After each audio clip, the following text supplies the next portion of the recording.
հանդիպումն տեսվածից, բայց որ առնում է նաև դերևս ախ, որովհետև տեղի են, որ ընդունարանում մարդիկ կան, պետք է հաղթեն ազգային ժողով գործելու գործը, այդուհանդերձ հիմա ովքեր որ գրան օրվա 120 գրանց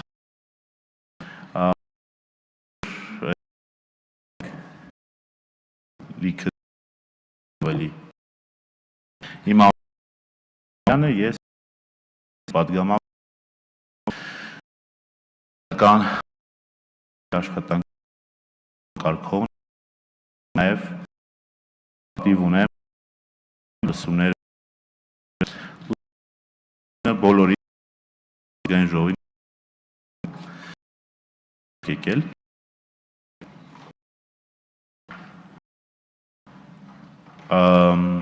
մեկ ընթացակարգային հարց բոլոր հյուրերի համար, ովքեր հատկապես ներից են գործել, այս հատվածում մենք փաստաթղթեր, կարգը, հայեցակարգ, որը մեր քննարկման առարկանում, կուսակցությունների օրենքի եւ այսօր բոլոր ովքեր չեն վերցրեք, վերցրեք այդ փաստաթղթերը, մեր խոսակցությունը ավելի կոնկրետ եւ առարկայական դարձնելու համար։ Մի քիչ այս լսումների մասին։ Այս եկեք մենարկելու կուսակցությունների Հայաստանի Հանրության սահմանադրական օրենքը, դրանում խնդիրները եւ այն բարեփոխումների շրջանում, որ աշխատանքի խումբը անցած երկու շրջանների ընթացքում ուրվագծել։ Քանի որ առաջ շարժում մենք որ ունենանք այս լայն կարգով հանրներ, նախկինում լայն քննարկումներ ունեցել առանց դրվագների կապված, կուսակցությունների ֆինանսների կապված քննարկում եղել եւ բոլորի համար առանց մենք ունենք կուսակցությունների ներքին ժողովրդության եւ մասնակցության եւ այլն։ Անպայման նշել, որ լսումների մասնակցելու համար ազգային ժողովրդական զանգահար արդարադատություն գված յուրաքանչյուր կուսակցության պատասխանատու համար եւ հրավիրել կարևոր մեծ կարևոր է, որ կուսակցության օրենքը քննելիս խոսակցություն լինեն արտախոհ բանական կուսակցությունները անկախ թե որքան ակտիվ է, որքան գործող են, մենք դերենք այս հնարավորության մասին։ Մի քանի բառների մասին համբերություն չեմ չարաշահի։ Մեր իշխանությունում կուսակցություններին մենք կարող խոսել բազը վերջին 30 տարի մասին, ընթացքում, որի եսից ավել եղել է իրականություն, որ մեկ կուսակցություն է հետող դա եղել յուր է, դա տեղի դեֆակտ եւ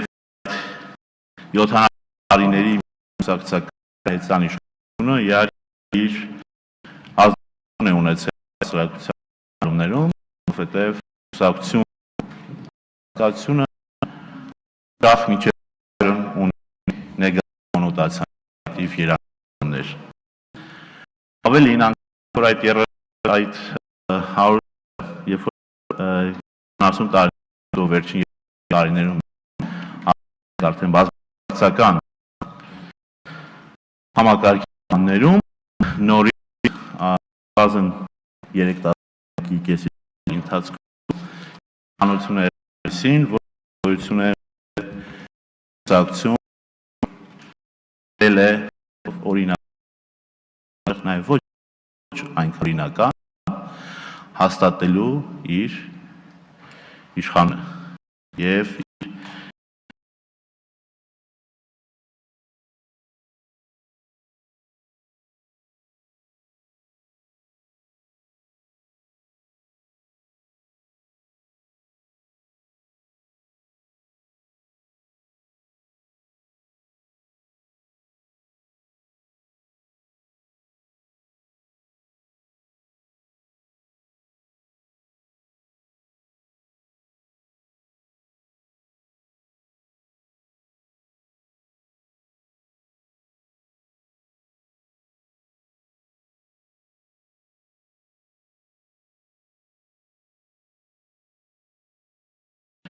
ազդեցությունը, այդքան նաև ուղիղ է հակազդեցությունը եւ 2018 թվականի ապրիլ-մայիսի հեղափոխությունը իմ կարծիքով դա հենց այդ ազդեցության շատ ուժեղ եւ տեղին պատասխաններ հակազդեցություններ։ Եվ այդ հեղափոխության դասը այն է, որ Հայաստանում հնարավոր չի լինելու հաստատել մեկ անձի, մեկ ուժի գերիշխանություն, ամենաթափանց եւ ամեն ինչ որոշող։ Եվ այդ հեղափոխության նաև դասը այն է, որ պետք է փոխվի նաև հաստատված խաղի կանոնները, նաև ֆորմալ խաղի կանոնները առայն, որ հաղթողը ստանում է ամեն ինչ, այսինքն զրոյական արդյունքով խաղ, որ ամեն ինչ կամ ոչինչ։ Հայաստանի քաղաքական համակարգում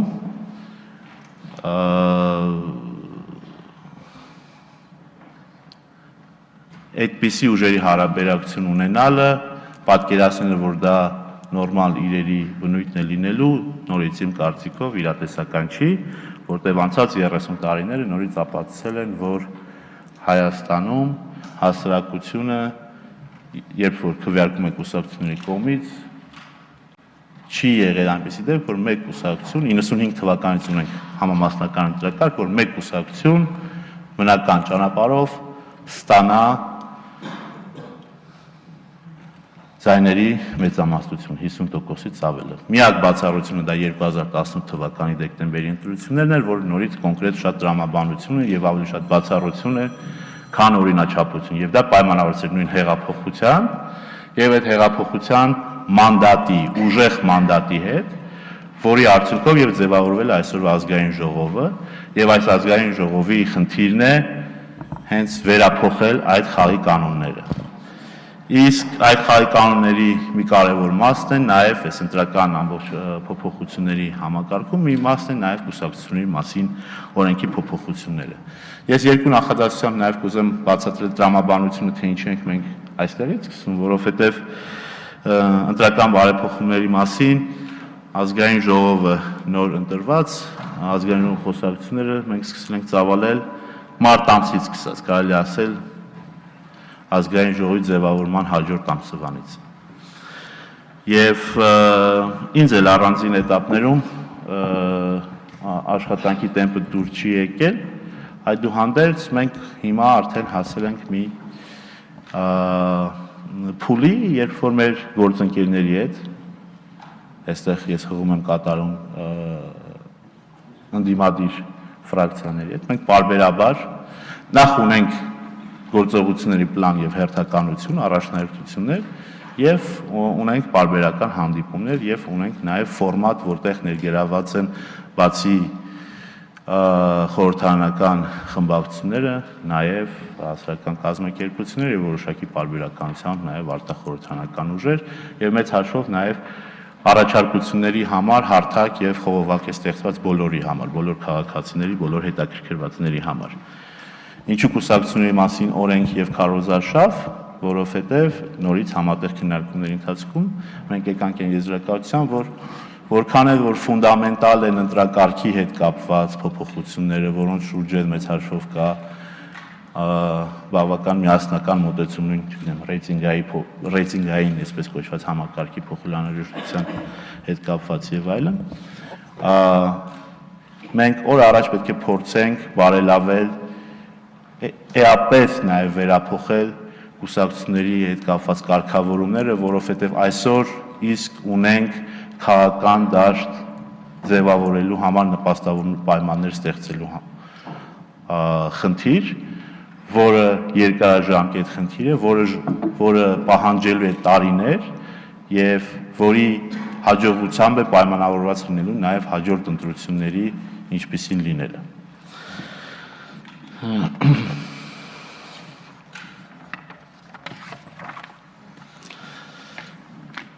Շատ կարճ կուզեմ նաև կանգ առնել այն հանգամանքի վրա, որ մենք կարելի ասել նոր ավանդույթ ենք գտնավորում, այն, որ քաղաքական բնույթի ռեֆորմները պետք է տեղի ունենան, պետք է ծագեն, ոչ միայն քննարկվեն, երբ որ արդեն որպես նախագիծ պատրաստեն, պետք է ծագեն հենց թիվ 1 քաղաքական մարմնում, այդ մանդատ ունեցող մարմնում, այն է ազգային ժողովում։ Եթե անգամ առանձին դեպքերում դա կապված է որոշակի դժվարությունների հետ, ինստիտուցիոնալ կարողությունների հետ եւ այլն։ Առանցքային է, որ ազգային ժողովում եղած խմբակցությունները քննարկեն կուսակցությունների, ընտրությունների, հանրաքվեների եւ նման բնույթի հարցեր իրենց գործընկերների հետ եւ իհարկե նաեւ ընթացքում այդ ֆորմատը բաց լինի նաեւ խորհրդանից դուրս գտնվող ուժերի համար։ Այսօրվա մեր լսումները մեծ հաշվով նվիրված է լինելու մեր նախորդ 2 ամիսների քննարկումների միջանկյալ արդյունքների քննարկմանը։ Եվ երբ որ ասում եմ միջանկյալ արդյունքներ, ես նախ եւ առաջ նկատի ունեմ հայեցակարգը, որ ներկայացվելու է հաջորդ թիվ եւ որը թե ուղարկվել է էլ-փոստով, թե հասանելի է այստեղ տպագիր եղանակով եւ կարող եք վերցնել եւ ծանոթանալ։ Բացի դրանից մենք ընթացքում ծանոթանալու ենք ԵԱԿ ժողովրդավարական հաստատությունների եւ մարդու իրավունքների գրասենյակի շմիկի կարծիքին, որը մենք խնդրել էինք այս լսումներին առաջ պատրաստել գործող օրենքի հետ կապված, այսինքն եթե ծանոթանանք օրակարգին, տրամաբանությունը հետեւյալն է. նախ մենք փորձելու ենք խնդիրները իդենտիֆիկացնենք, հետո բաժանելու ենք մի քանի բլոկերի, մի քանի բաղադրիչների, ներքին ժողովրդավարություն, կուսակցությունների ֆինանսավորման վերահսկողություն, իսկ ամենավերջում նաև ունենալու ենք այսպես ամբողջ քննարկված նյութի հետ կապված ելույթների եւ հարցապատասխանների ֆորմատ։ Եթե օրակարգին ծանոթանանք, տեսնեք, որ մենք այնտեղ ունենք 3 դրվագ, որտեղ նախատեսված է հյուրերի ելույթների համար։ Ելույթներ ունենալու համար ես ձեզ պետք է խնդրեմ, որպեսզի թղթի վրա գրեք ձեր անուն ազգանունը, նաև որոշեք, թե այդ 3 թեմաներից, 3 բլոկերից, թե որին է ավելի նպատակահարմար ձեր ելույթը, վերջին ընդհանրականներ, առաջինը վերաբերվում էր ներքին ժողովրդավարությանը, կուսակցությունը ավելի ներառական դարձնելու, գրանցման հետ կապված խնդիրներին եւ գործունեության պայմաններին կուսակցություն, իսկ երկրորդը արդեն ֆինանսական բլոկին, ֆինանսավորում եւ ֆինանսավորման նկատմամբ վերահսկողություն։ Դուք ձեր ասելիքը ավելի լավ գիտեք, որոշեք, թե որ հատվածում եք, փոխանցեք քարտուղարությանը եւ ըստ գրանցվածների քանակի մենք արդեն կկարողանանք որոշել նաեւ ելույթների տևողությունը։ Ես հույս ունեմ, որ յուրաքանչյուր առնվազն 3 կամ գոնե 5 րոպե հնարավորություն կունենա ելույթ ունել, բայց նա նաեւ կախված է թե քանի հոգի գրանցված կլինի։ Մենք ունենք նաեւ այսպես թեմատիկ զեկուցողներ, որը բաժանված է էլի իմ նշած ուղղություններով, ում խոսքը մեզ հնարավորություն կտա կառուցված հաղորդել այսօրվա քննարկումներին։ Ես ձեր համբերությունը չեմ չարաշահի, կարծես թե ժամանակի մեջ բավական լավ տեղավորվում եմ եւ կամփոփեմ իմ խոսքը նաեւ շնորհակալություն հայտնելով, շնորհակալությունս ուզում եմ հայտնեմ նախ բոլոր խմբակցություններից իմ գործընկերներին, ովքեր աշխատանքային խմբում մասնակցել են անցած շաբաթներին, պարոն Բագրատյանն այստեղ Բարգավաճ Հայաստան կուսակցությունից, պարոն Սիմոնյանն Կարեն այստեղ Լուսավոր Հայաստան կուսակցությունից, խմբակցությունից, իմ գործընկերներն են, նաև իմ քալից, ովքեր ակտիվ մասնակցել են, Նիկի Նազարյանը միացավ մեզ, աշխատանքային խմբի մաս կազմող բոլոր հասարակական կազմակերպություններին եւ անհատ փորձագետներին, ովքեր հավասարի պես եւ անշահախնդիր կերպով մասնակցել են մեր քննարկումներին, առաջարկ ներկայացած բոլոր քաղաքացիներին, որ on-line հարթակի միջոցով ստացել ենք եւ նաեւ կազմակերպություններ, որտեղ առաջարկների մասը նաեւ եկել է կուսակցություններից եւ հասարակական կազմակերպություններից եւ վերջապես մեր միջազգային գործընկերներից, ովքեր նույնպես շատ ակտիվ եւ ներգրաված են եղել ԵԱԿ-ում, Վենետիկի հանձնաժողովից մենք այսօր ներկայացուցիչ ունենք, բայց process-ի մասին տեղյակ են, ընդամենը մի քանի շաբաթ հետո արդեն կգան նաեւ նախագիծը գնահատելու հետ կապված աշխատանքներ իրականացնելու ընտրական համակարգերի միջազգային հիմնադրամ IFES-ին իր աջակցության համար, Ֆիդրիխ Էբերտ հիմնադրամին հատուկ շնորհակալություն եւ կամփոփեմ նաեւ ասելով, որ աշխատանքային խմբի մաս էին կազմում նաեւ պետական հաստատությունների ներկայացուցիչները, արդարադատության նախարարի տեղակալն է այստեղ, մարդու իրավունքների գրասենյակից ներկայացուցիչներ են ներկա գտնվել, կենտրոնական ընտրական հանձնաժողովից։ Այսքանը, շնորհակալություն, հիմա մենք սկսենք մեր աշխատանքները։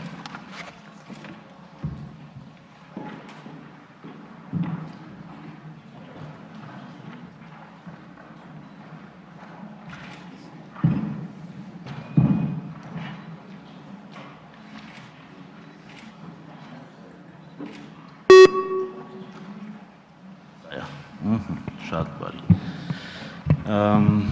Հիմա արդեն իմ կողմից նշված կուսակցությունների մասին, գործող օրենքի մասին կարծիքը ներկայացնելու համար ես անվանի մոտ եմ հրավիրում Յուլիա Գեփհարդին, ով ԵԱԿ շմիկ ներկայացուցիչն է։ Համեցեք։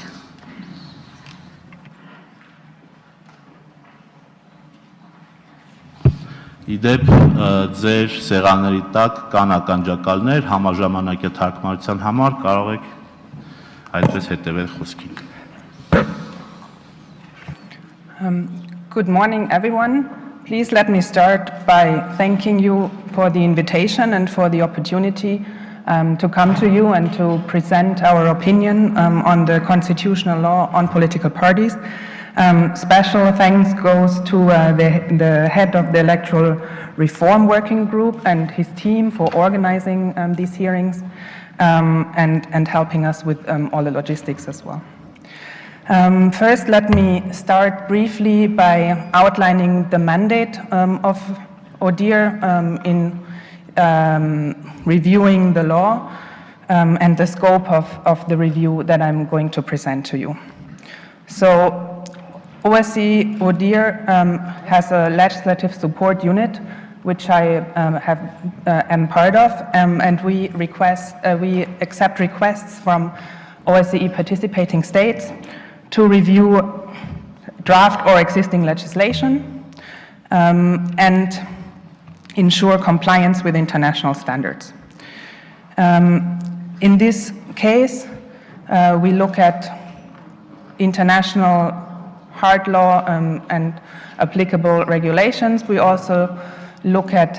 good practices from other OSCE member states,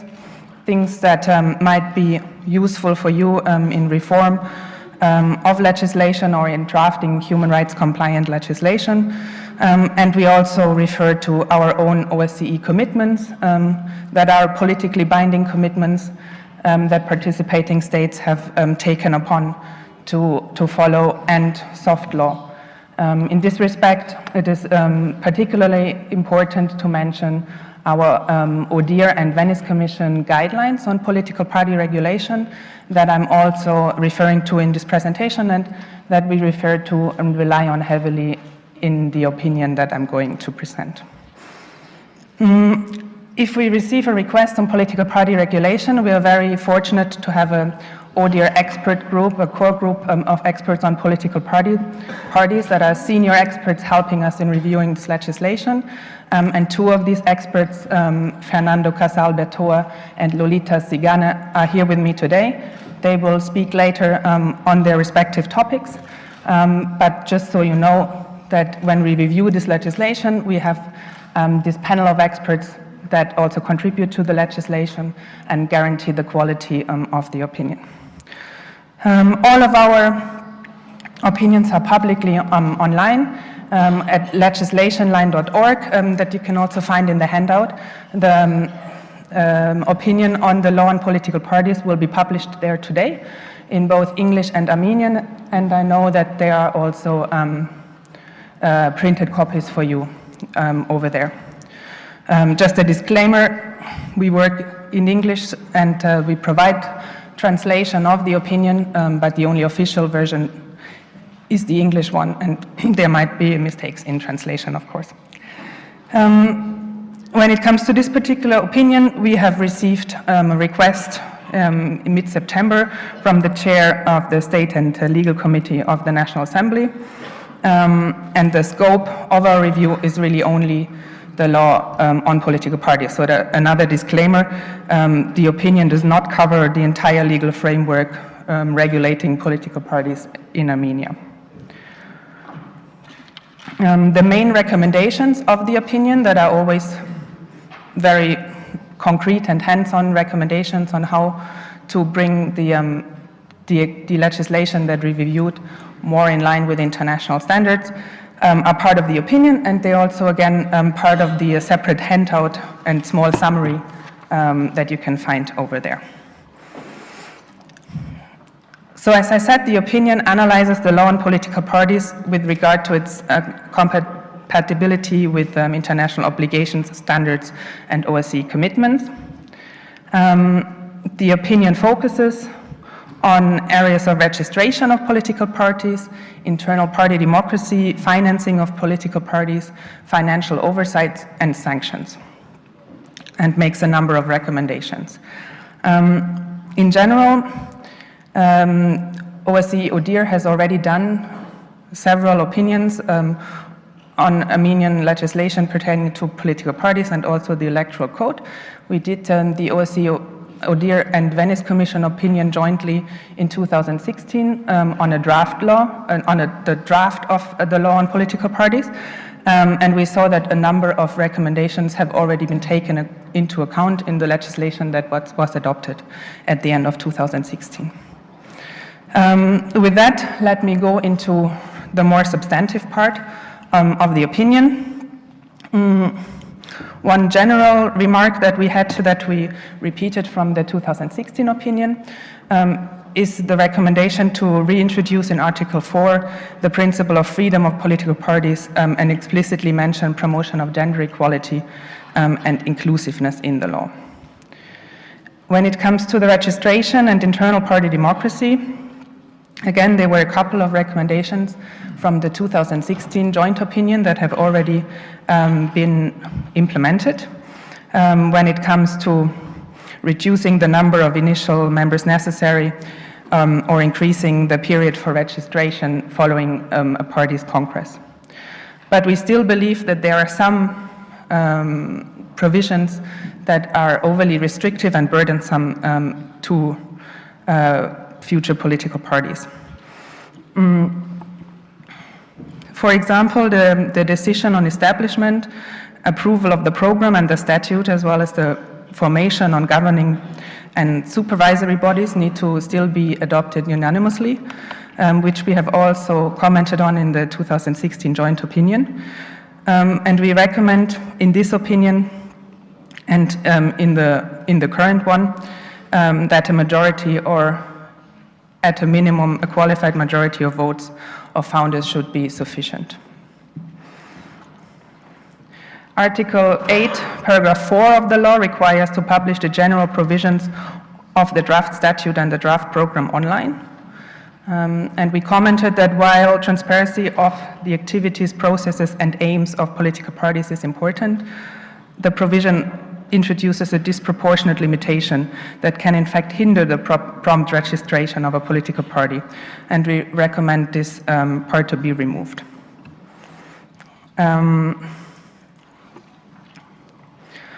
Again, I am not going to summarize all our recommendations, which you can find, just concentrate on a couple of the most important ones, and I'm of course happy to answer any questions you might have on that. The two areas we concentrated on we found most important is the financing of political parties and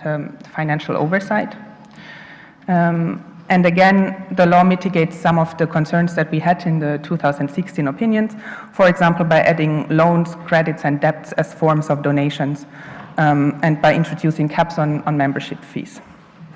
At the same time, we felt that there could be some loopholes created by, for example, not introducing a minimum age of donors that we recommend. And we also recommended that the law introduces provisions aimed at increasing the political participation of women, of persons with disabilities, and of youth. In particular, political finance for women candidates and women politicians remains one of the greatest barriers to women's entry into politics. And for this reason, the legislator might consider in future amendments to mention specific women's sections within parties. Consideration could be given to establishing more temporary special measures which link allocations of some public funding to representation of women, and some public funding could also be earmarked for gender equality initiatives, such as training of women politicians or functioning of women's sections. All these initiatives would be in line with emergent practice and also international standards such as CEDAW, and the Convention on the Elimination of All Discrimination Against Women, the Beijing Declaration and Platform of Action, and our own OSCE MC Decision 709. Another important point that we made in the opinion and we feel is not adequately addressed in the law is the political participation of persons with disabilities. And in that, my most important point is that Article 12, Paragraph 2 of the law is not in line with the 2006 Convention on the Rights of Persons with Disabilities. The Article 12, Paragraph 2 of the Convention on the Rights of Persons with Disabilities states that state parties shall recognize that persons with disabilities enjoy legal capacity on an equal basis with others in all aspects of life. Whereas Article 29 of the same convention, state parties shall undertake to promote actively an environment in which persons with disabilities can participate in non-governmental organizations and associations concerned with public and political life of the country, and that also includes political parties. As a state party to the convention, we recommended that Armenia should remove the requirements of active legal capacity as a prerequisite of being a member of a political party. In addition, we also made some comments and some recommendations in line with an emergent trend of also allocating some public funds to increase the participation of persons with disabilities. The second big topic of the opinion that I mentioned is financial oversight. Legislation must include guidelines on how a legal violation may be brought to attention of oversight bodies, what powers of investigations are granted to such bodies, and the range of applicable sanctions. Generally, legislation should grant oversight agencies the ability to investigate and pursue potential violations. While according to Article 29, Paragraph 6 of the Electoral Code, delineates powers of the Oversight and Audit Service, and also states that the Oversight and Audit Service has the power to receive statements from banks, political parties, and entities providing goods, services, or carrying out works. It is unclear how far these investigative powers of the OAS, the Oversight and Audit Service, go. And we consistently recommend in all our opinions that without such investigative powers, agencies are unlikely to have the ability to effectively implement their mandate. These issues, in our opinion, should be rectified in the law by clearly stating that the OAS has investigative powers and by outlining them clearly, including deadlines and according to which entities have to comply with OAS requests. In addition, the procedure of receiving complaints and for the oversight body to investigate complaints should clearly be spelled out. In general, we felt that the framework of public funding is not sufficiently linked to the requirements of transparency and reporting, leading to a discrepancy in the laws of Chapter 5 on the one hand and Chapter 6, 7, and 9 on the other. According to Article 27 of the law, political parties have to publish annual reports on their income and expenditure and are required to inform the Central Electoral Commission of its publication. Additionally, political parties whose assets exceed 10,000-fold of the minimum salary have to undergo an audit before publication of its statement. These are important factors, but these reporting obligations are not immediately linked to the allocation of public funding, subject to a proper and timely fulfillment of a political party's reporting obligation prior to receiving public fundings, and also to the possibility to suspend public funding in cases of inaccurate or missing reports. Funding of political parties, particularly public funding, must be accompanied by supervision of the party's accounts by specific public bodies, and public funding can only be allocated once a party has fulfilled its reporting, disclosure, and audit obligations. And the monitoring of income and expenditure, including from private sources, is crucial to ensure integrity and independence of political parties from wealthy individuals and political corruption in general. Monitoring of political parties is also a crucial part of sanctioning violations of the law and regulation that govern political parties in a way that is proportionate, dissuasive, and effective. It is recommended to make the allocation of public funding conditional upon adequate fulfillment of reporting requirements, as well as compliance with relevant accounting and auditing prior to receiving public funding. The last point I want to make is regarding sanctions. That's also something that has been mentioned in the 2016 joint opinion, where we stated that the definition of a cross violation in Article 32, paragraph 2 is vague, and it refers to an array of actions without differentiating between minor and more serious actions.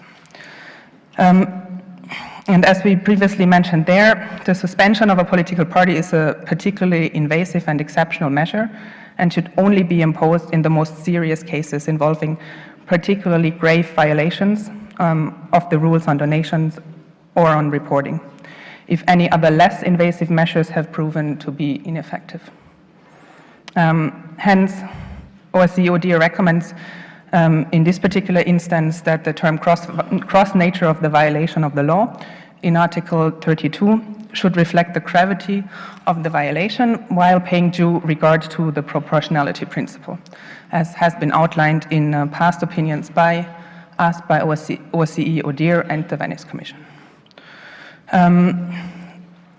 And when it comes to reporting requirements,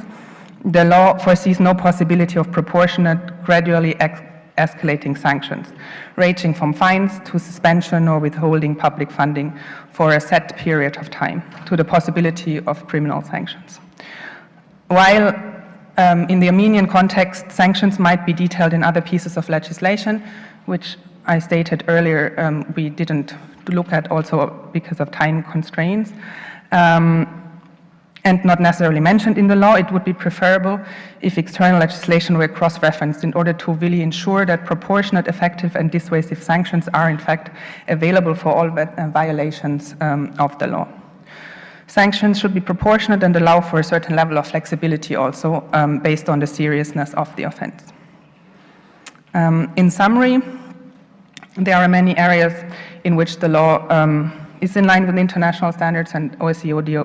welcomes that the legal framework currently in place implements several recommendations we have made in the past. If this law is adequately implemented, many aspects of the law can contribute to greater autonomy for political parties and to leveling the playing field amongst them. However, there are shortcomings that we feel are apparent, in particular in the areas of monitoring and oversight of political party finances and in sanctioning violations of the law, all of which are vital parts of any functioning legal framework in the area of political parties. OSCE stands ready to support this important process of legislative reform in the future, and we will be very happy to provide our opinion on the draft amendments that come out of this process that you are all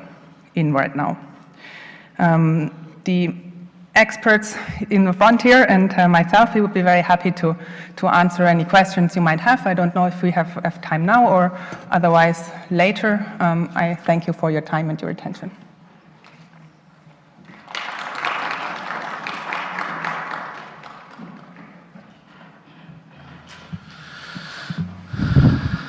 Thank you, Dr.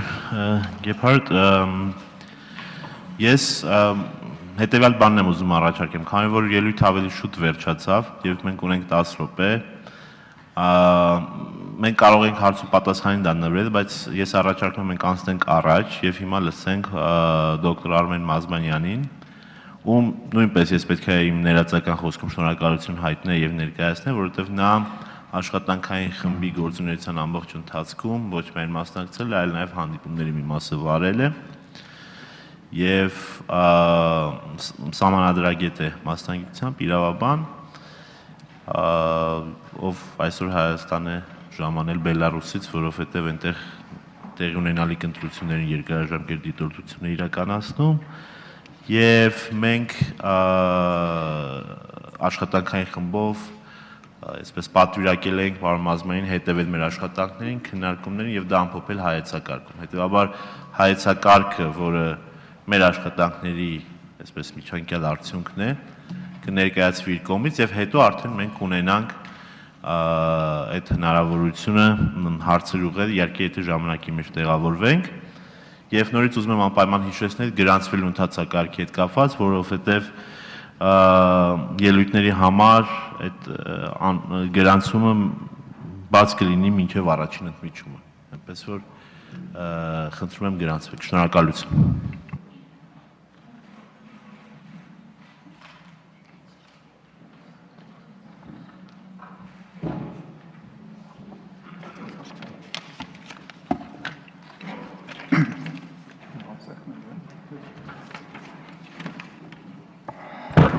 Շնորհակալություն պարոն Դանելյան, իսկապես ես աշխատանքային խմբում ներգրավված եմ որպես այսպես կոչված համակարգող փորձագետ, որևէ կուսակցություն չեմ ներկայացնում, այլ հանդես եմ գալիս հենց փորձագետի կարգավիճակում եւ այս դերում պատիվ ունեմ ներկայացնել կուսակցությունների մասին օրենքի բարեփոխումների հայեցակարգը։ Հայեցակարգը իհարկե ամբողջ աշխատանքային խմբի աշխատանքի եւ քննարկումների արդյունք է։ Ուրախ եմ տեղեկացնել ձեզ, որ այն առաջարկությունները, որ հիմա կհնչեցնեմ, դրանց գերակշռող մեծամասնությունը աշխատանքային խմբի բոլոր անդամների, այսպես ասեմ, կոնսենսուսային համաձայնության արդյունք են,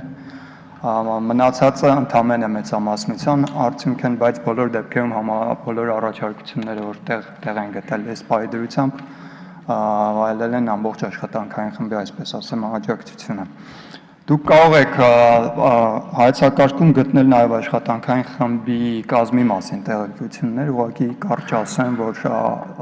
կազմը բավական ներառական է։ Աշխատանքային խմբում մասնավորապես ընդգրկվել են ազգային ժողովը ներկայացնող բոլոր խմբակցությունների ներկայացուցիչներ, քաղաքացիական հասարակությունից այն կազմակերպությունները, որոնք առնվազն մեկ համապետական ընտրություններում դիտորդական առաքելություն են իրականացնել եւ հետեւաբար մասնագիտական փորձառություն ունեն քննարկող հարցերի շրջանակում, ինչպես նաեւ պետական կառավարական հիմնարկներ, այդ թվում Արդարության նախարարությունը, Մարդու իրավունքների պաշտպանի գրասենյակը, իհարկե կենտրոնական ընտրական հանձնաժողովը եւ մի մեծ խումբ միջազգային փորձագետներ։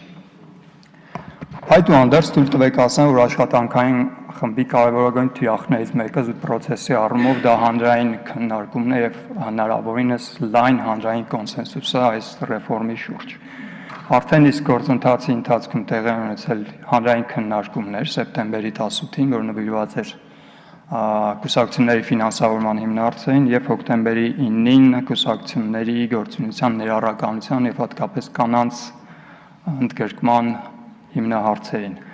Բայց թույլ տվեք առաջարկեմ, որ միգուցե հանրային քննարկումների կարևորագույն սկիզբը հենց այսօր է, եւ քանի որ հենց այսօր լույս են ծաղրվել հայեցակարգը եւ նաեւ շատ շուտով դուք նաեւ կտեսնեք բարեփոխումների ընթացքում մշակված բուն օրենքի նախագիծը, փոփոխությունների նախագիծը, ես կարծում եմ, որ հանրային քննարկումների նոր ավելի լայն մասնակցությամբ զարգ կտրվի եւ մենք ակնկալում ենք ստանալ բոլոր կուսակցություններից, ոչ միայն իհարկե այժմ ներկայացված, բայց բոլոր կուսակցություններից առաջարկություններ, դիտողություններ եւ այլն, քաղաքացիական հասարակությունից, փորձագետներից եւ այլն։ Պարոն Դանելյանը իր խոսքում իհարկե անդրադարձավ հայեցակարգի հիմնական ռազմավարական նպատակներին եւ դրանց մասին խոսք գնա նաեւ ավելի մասնագիտացված քննարկումների ընթացքում այսօրվա մեր նիստի ժամանակ թույլ տվեք ուղղակի ընթերցեմ հայեցակարգից այն հիմնական նպատակները եւ առաջնահերթությունները, որոնցով առաջնորդվել է աշխատանքային խումբը այս բարեփոխումները մշակելու ընթացքում Կուսակցությունների եւ կուսակցական համակարգի ինստիտուցիոնալացումը սա առաջնային խնդիրներից մեկն է խաղի կանոնների կայունացմանը, կուսակցությունների զարգացմանը, կուսակցությունների կայունացմանը եւ նաեւ կուսակցական համակարգի որպես այդպեսին կայունացմանը ուղղված միջոցառումները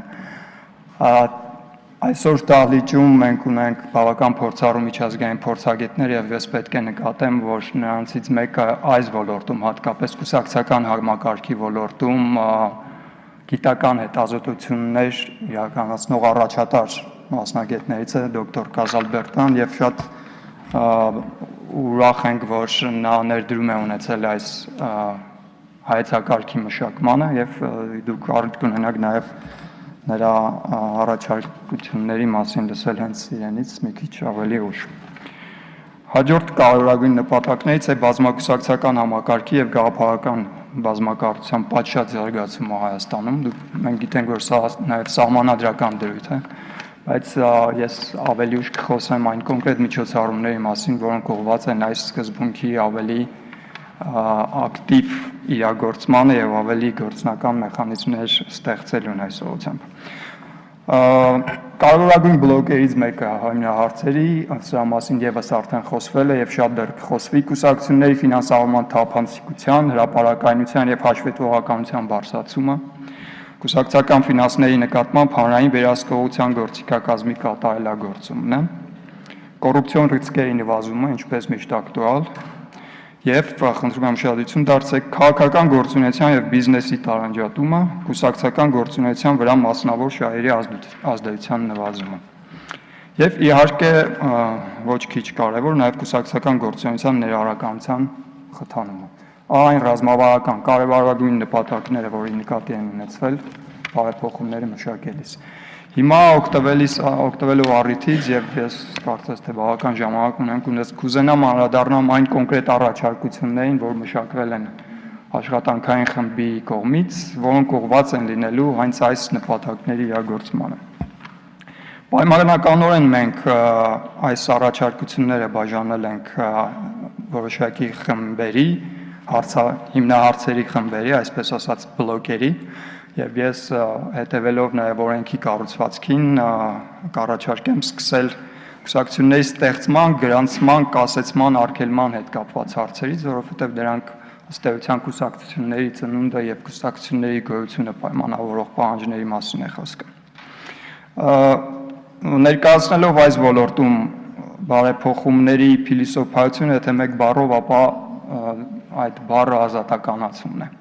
Թույլ տվեք նկատեմ, որ գործող օրենքը, որ ընդունվել է նաև սահմանադրական վերջին փոփոխությունների հետևանքով 2016-ին, եւս այս առումով որոշակի ազատականացում արձանագրել է, անդամության թվի նվազում է տեղի ունեցել, ստորաբաժանումների պահանջված թվի նվազում է տեղի ունեցել, բայց աշխատանքային խմբի քննարկումների ընթացքում մենք հանգեցինք նրան, որ ազատականացման դեռ բավական տեղ կա եւ թույլ տվեք ներկայացնեմ այն առաջարկությունները, որ տեղ են գտել մեր հայեցակարգում այսօրվա դրությամբ։ Եվ այսպես անդամության համար անդամների պահանջված թիվը այսօր գրանցման համար օրենքով նախատեսված է որպես 800։ Մեր ուսումնասիրությունները ցույց տվեցին եւ նաեւ միջազգային չափանիշները պահանջում են, որ այդ թիվը հնարավորինս ցածր լինի։ Միջազգային փորձի ուսումնասիրությունը ցույց է տալիս, որ շատ ավելի մեծ բնակչություն ունեցող շատ երկրներում այս թիվը շատ ավելի նվազ է, օրինակ Ֆրանսիայում կարող եք կոչել ընդամենը 3 հոգի է պահանջում քաղաքական կուսակցություն ստեղծելու համար։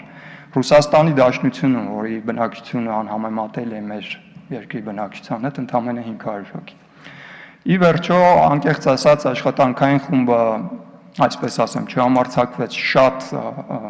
ազատական մոտեցմամբ 3 հոգի իհարկե շատ ազատական կլիներ տվյալ պայմաններում, բայց առաջարկությունը եղել անդամների թիվը իջեցնել մինչև 300 հոգու։ Սա իհարկե ցանկացած առաջարկություն քննարկման առարկա է, մենք ուրախ կլինենք ստանալ բոլոր մասնակիցների առաջարկությունները եւ դրանք հաշվի կառնենք։ Մյուս առաջարկությունը, որ նաեւ այս փիլիսոփայության կոնտեքստում է ազատականացման, դա տարածքային ստորաբաժանումներ ունենալու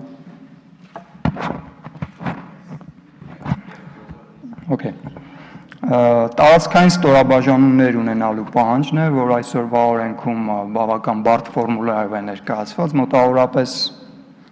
ֆորմուլան բավական բարդ է, բայց մոտավորապես կուսակցություններին պահանջվում է տարածքային ստորաբաժանումների գրանցված վիճակում ունենալ Երևանում եւ մարզերի առնվազն 1/3 կամ մարզերի 1/4 եւ այլն։ Աշխատանքային խումբը հանգել է այն եզրակացության, որ միգուցե տարածքային ստորաբաժանումներ ունենալու պահանջը այդքան ակտուալ չէ, հաշվի առնելով ժամանակակից հաղորդակցման միջոցները, հաշվի առնելով այն, որ այս փուլում, այս տեխնոլոգիաների ժամանակակից զարգացման փուլում մարդիկ երբեմն նույնիսկ աշխատում են շատ արդյունավետ իրենց տներից։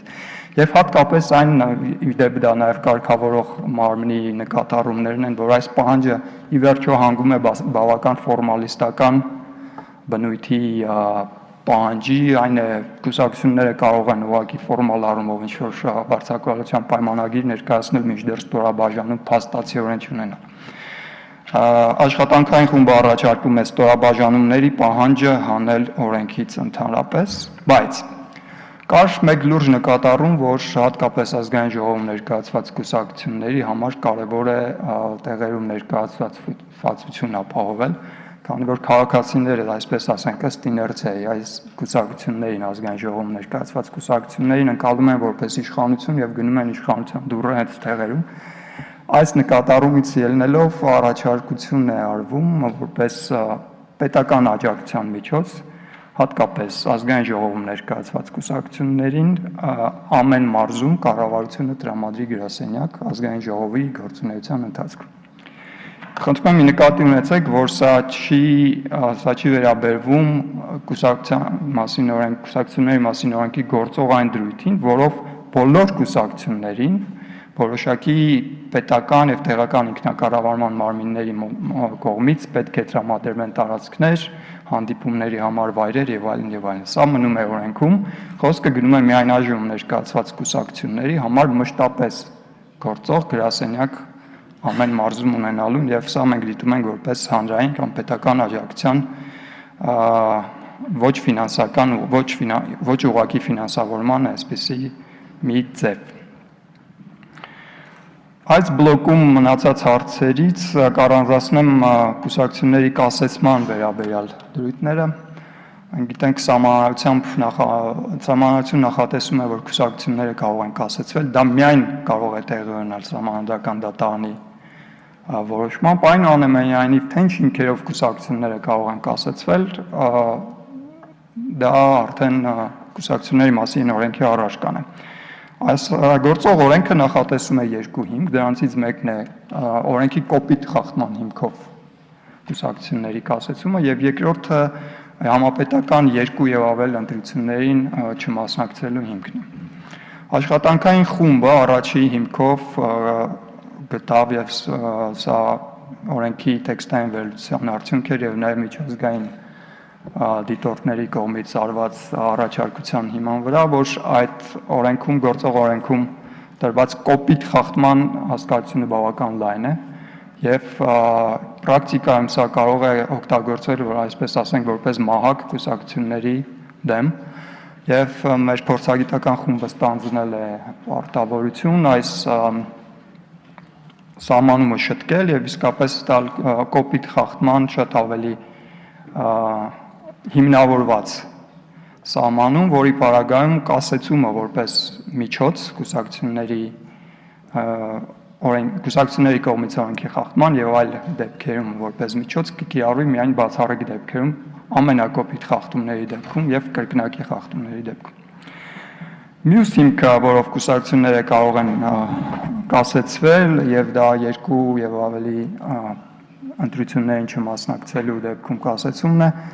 աշխատանքային խումբը հանգել է այն եզրակացության, որ սա տեղ չպետք է գտնի կուսակցությունների մասին օրենքում եւ համաձայնել է կարծես թե միաձայն, որ այս դրույթը պետք է ընդհանրապես հանել օրենքից։ Մյուս կարևոր խումբը հիմնահարցերի, որին մենք անդրադարձել ենք եւ կարծես թե դա բավական ակտուալ թեմա եւ շատ լուրջ քննարկման առարկա է եղել նաեւ քաղաքացիական հանրության կողմից, դա կուսակցությունների ներքին ժողովրդավարության եւ կուսակցությունների ներքին ընթացակարգերի հետ կապված հարցերի խումբն է եւ այստեղ աշխատանքային խումբը որդեգրել է որպես սկզբունք է տվյալ մոտեցումը եւ դա նաեւ եւս համաունչ է միջազգային չափանիշներին եւ դա այն է, որ կուսակցությունների ներքին գործունեությունը պետք է ենթարկվի մինիմալ կարգավորման եւ պետք է կուսակցությունները իրենց ներքին կառուցվածքը եւ ներքին գործառույթները հնարավորինս իրենց հայեցողությամբ կարողանան որոշել։ Իհարկե այստեղ կան բացառություններ եւ երկրորդ կարևորագույն առաջարկությունը, որ մենք ունենք այս բլոկում, դա կուսակցությունների խորհրդի կազմավորման պահանջն է, որ պետք է ներդրվի կուսակցությունների մասին օրենքում։ Թույլ տվեք հիշեցնեմ, որ գործող օրենքով կոլեգիալ ղեկավար մարմնի պահանջ չկա։ Գործող օրենքով իհարկե կանոնադրությամբ դա կարող է ստեղծվել, բայց գործող օրենքը պահանջում է, որպեսզի կուսակցությունները ունենան որպես ղեկավար մարմին միայն համագումար, իդեպ համագումարը կարող է նիստեր գումարել 4 տարին մեկ անգամ, եւ երկրորդ ղեկավար մարմինը, որ պահանջվում է գործող օրենքով, պահանջվում է։ Դա այսպես կոչված մշտապես գործող ղեկավար մարմինն է, որը մեր պատկերացմամբ գործադիր մարմինն է։ Այս գործադիր մարմինը կամ մշտապես գործող մարմինը ըստ օրենքի կարող է լինել թե կոլեգիալ եւ թե միանձնյա, եւ մենք գտնում ենք, որ այդ թվում նաեւ միանձնյա ղեկավար մարմին ունենալու գործադիրի մասին է խոսքը։ Ղեկավար մարմինը ունենալու իրավունքը դա նաեւ կուսակցությունների ազատության սկզբունքի արտահայտում է, որը շատ այլ կազմակերպություններում, պետություններում դուք կտեսնեք միանձնյա ղեկավար ունենալը համարվում է որպես նաեւ համապատասխան կառուցվածքի բնորոշքից եւ համարվում է շատ դեպքերում նաեւ էֆեկտիվ կառավարման երաշխիք, բայց այդ իսկ պատճառով, որպեսզի ղեկավար մարմինների կազմում մենք պարտադիր ունենանք նաեւ կոլեգիալ մարմին եւ որպեսզի նաեւ ապահովենք համագումարի եւ ղեկավար մարմնի կապը եւ նաեւ վերահսկողությունը մշտապես գործող գործադիր մարմնի նկատմամբ մենք նախատեսել ենք, որ կուսակցությունները պետք է ունենան կոլեգիալ ղեկավար մարմին։ Պարտադիր չէ դրանք կոչվեն եւ լինեն գործադիր մարմին, բայց կոլեգիալ ղեկավար մարմին եւ ընդհանրապես կազմակերպչական տեսության մեջ դրանք կոչվում են խորհուրդ, դրանք կարող են կոչվել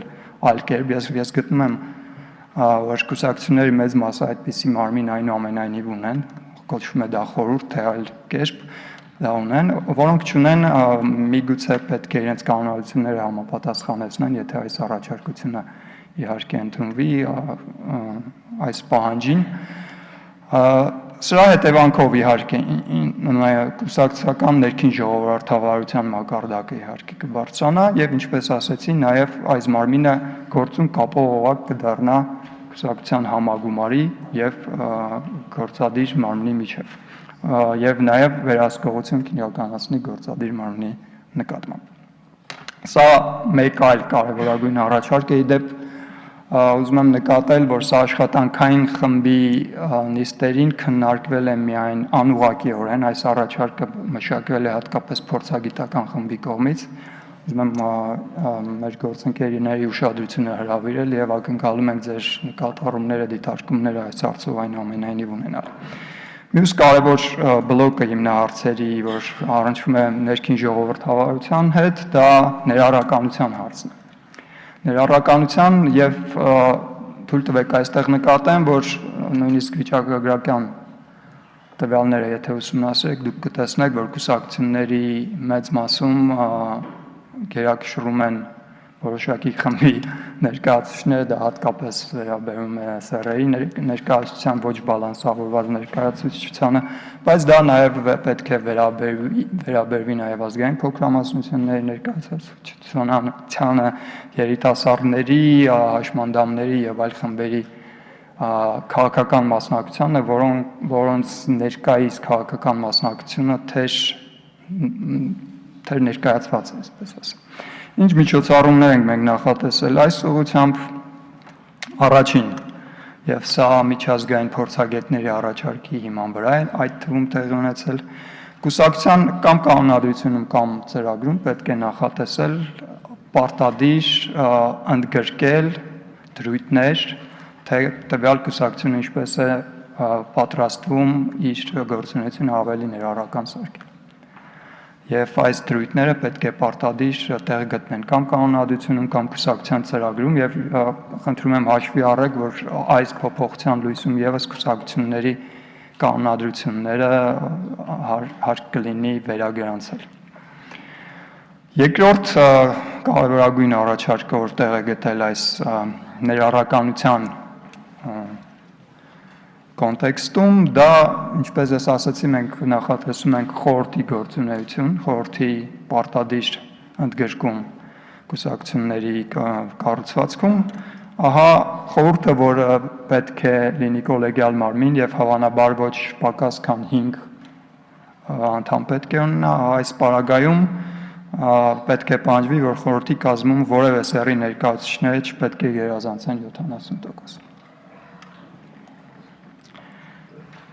Ահա այսպիսի առաջարկություններ են տեղ գտել ներառականության հետ կապված եւ ի վերջո անցնեմ միգուցե կարևորագույններից մեկին, որպես հիմնարարցերի բլոկ կուսակցությունների ֆինանսներին, սրա մասին խոսվեց եւ դեռ խոսվի շատ ավելի մասնագիտացված եղանակով այս ամբիոնից այսօր, թույլ տվեք ուղղակի առանձնացնել կարևորագույն առաջարկները, որ մենք փորձել ենք հանձնել ձեր դատին եւ փորձել ստանալ ձեր դիտողությունները եւ առաջարկությունները։ Նախ եւ առաջ կուսակցական ֆինանսների ոլորտում կարևորագույն հարցադրումների շրջանակում պետք է լինի պետական աջակցության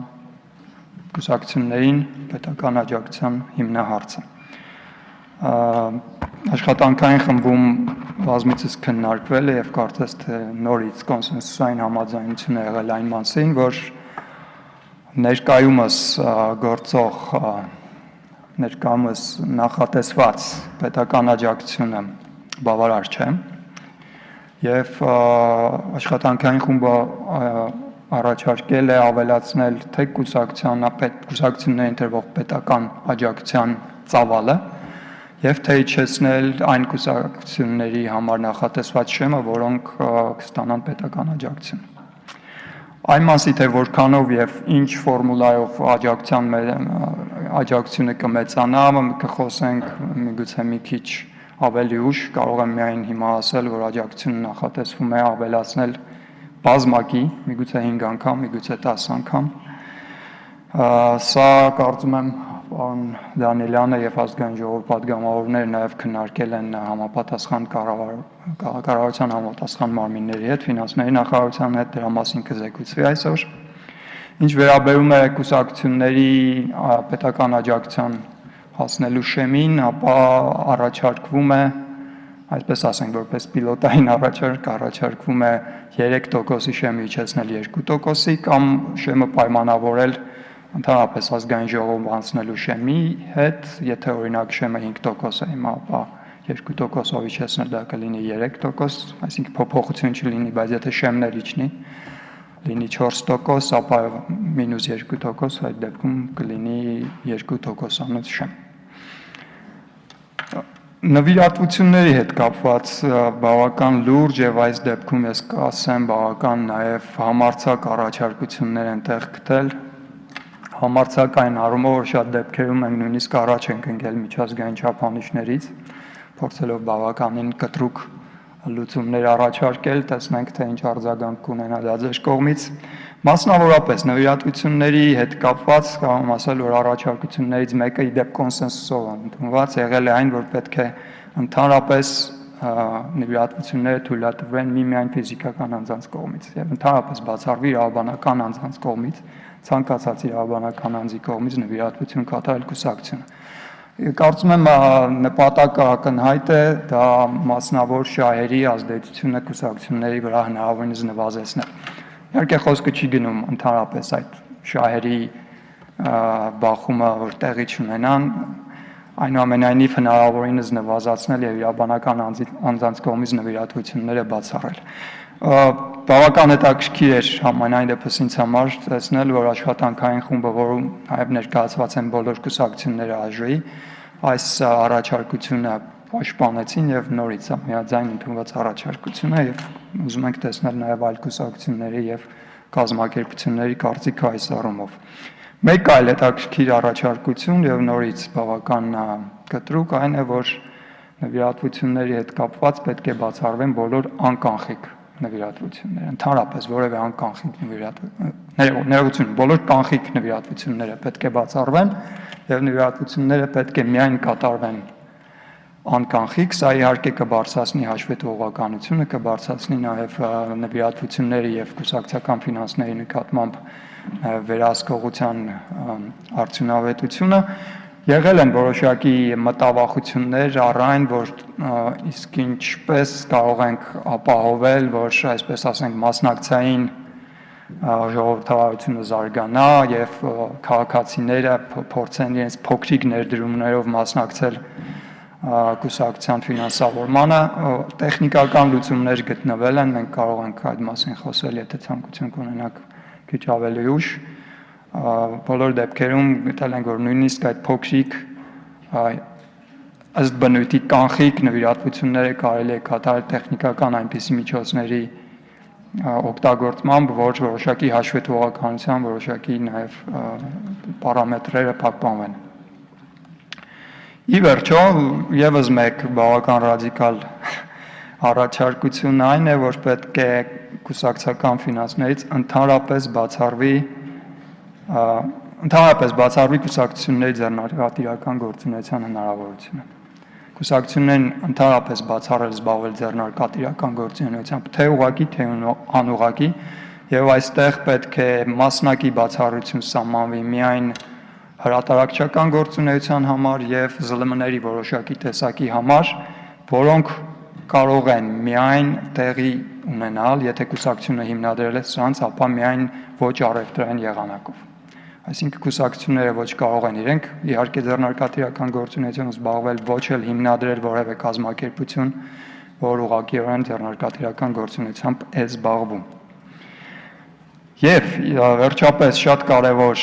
հարց, որի մասին բազմիցս բարձրաձայնվել է, վեր են հանվել կարևորագույն հիմնահարցեր, թերություններ եւ բացեր, որտեղ են գտել օրենքում եւ նաեւ եղել է նաեւ միջազգային փորձագետների ուշադրության կենտրոնում, դա կուսակցությունների եւ ընտրաշավների ֆինանսների նկատմամբ վերահսկողության հարցն է։ Ինչպես գիտեք, ներկայումս օրենքը այս ֆունկցիաները վերապահում է վերահսկող վերահսկիչ վերստուգիչ մարմնին, ծառայությանը, որը գործում է ԿԸՀ-ի այսպես հովանու ներքո, ընտրվում է ԿԸՀ-ի կողմից, թեև միգուցե համարվում է անկախ, աշխատանքային խումբը գտել է, որ պետք է այս մարմնի անկախության լրացուցիչ երաշխիքներ ապահովեն եւ իհարկե նաեւ գործառույթների, լիազորությունների եւ մարդկային ռեսուրսների առումով այս մարմինը պետք է ուժեղացվի։ Եվ առաջարկությունների մեջ կարևոր մի բան, որտեղ գտավ եւ աշխատանքային խմբի մեջ գրեթե միաձայն նաեւ այստեղ տեղ գտավ այս առաջարկությունը, որ որոշակի պահի, միգուցե ոչ անմիջապես, բայց այս ամբողջ վերահսկողական գործառույթը անհրաժեշտ է ԿԸՀ-ից առանձնացնել եւ տեղափոխել այլ մասնագիտացված եւ անկախ մարմին, եւ որպես այդպիսի մարմին առաջարկվել է դիտարկել կոռուպցիայի կանխարգելման հանձնաժողովը, ներկայումս էթիկայի հանձնաժողովը, որի անդամները ընտրվում են ազգային ժողովի կողմից որպես անկախության հավելյալ երաշխիք, որը ունի ավելի լուրջ գործառույթներ եւ ավելի լայն գործիքակազմ այս ֆունկցիաները իրականացնելու համար։ Իհարկե ժամանակային առումով պետք է ուսումնասիրել, թե երբ դա կարող է տեղի ունենալ եւ նաեւ ինչ ծավալով, նույնիսկ կենտրոնական ընտրական հանձնաժողովը չէր ընդդիմանում այն գաղափարին, որ կուսակցությունների ընթացիկ ֆինանսավորման առումով այդ ֆունկցիան պետք է տարանջատվի ԿՀ-ից եւ կարող է տրվել այդ թվում կոռուպցիայի կանխարգելման հանձնաժողովին, այստեղ մի փոքրիկ խնդիր կա լուծելու ընտրարշավների վերահսկողության հետ կապված, կան մտավախություններ,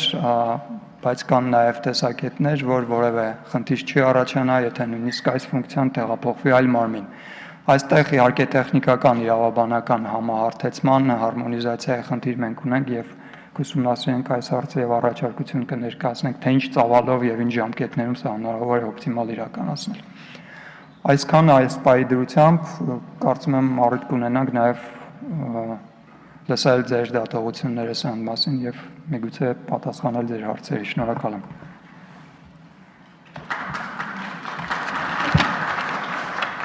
Շնորհակալություն, պարոն Մազմանյան, ես առաջարկում եմ մենք հավատարիմ մնանք այդուհանդերձ օրակարգին եւ շարժվենք առաջ եւ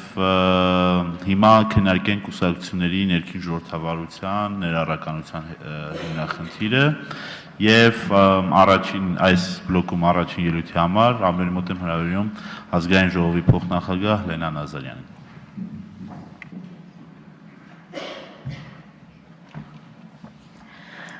Բարև ձեզ հարգելի գործընկերներ, շնորհակալ եմ ձեր մասնակցության եւ հետաքրքրության համար, որ դուք ցուցաբերում եք կուսակցությունների մասին օրենքի քննարկումների հանդեպ։ Սա այն բացառիկ օրենքներից է, որի կիրարկման փորձը ես անձամբ ունեմ եւ իմ մոտեցումները, որ հիմա կներկայացնեմ, հիմնված են անձնական եւ գործնական փորձի վրա։ 2015 թվականին ես քաղաքացիական պայմանագիր կուսակցության համահիմնադիրներից եմ եղել եմ կուսակցության վարչության փոխնախագահ եւ վարչության անդամ։ Եվ գործնականում եմ պատկերացնում, թե ինչպես պետք է օրենքն աշխատի, որպեսզի օգնի, որ կուսակցություններում ամրանա ներքին ժողովրդավարությունը, որպեսզի կուսակցությունները լինեն ներառական, կայանան որպես քաղաքական ինստիտուտներ, լինեն կայուն, հետևողական եւ հաշվետու։ Իհարկե շատ բան կախված է կուսակցությունների դավանած արժեքներից, դրանց ամրությունից, հիմնադիրների սկիզբ դրած ավանդույթներից, ղեկավար կազմի որոշումներից, կուսակցության անդամների ակտիվությունից եւ պահանջատիրությունից, կանոնադրությունից, սակայն կուսակցություններին տրված բավականին մեծ ինքնավարությամբ հանդերձ, որը պահպանվելու է եւ պետք է պահպանվի, կարծում եմ, որ պետք է օրենքով ամրագրենք որոշակի կանոններ եւ սկզբունքներ, որոնք ընդհանուր եւ պարտադիր պետք է լինեն բոլոր կուսակցությունների համար։ Որոշակի կանոնների ու սկզբունքների համընդհանուր պահանջը կարևոր է, որովհետև մեր օրենքներով սահմանված ընտրակարգով կուսակցությունները միակ մեխանիզմն են, որով քաղաքական ուժերը մասնակցում են ընտրությունների,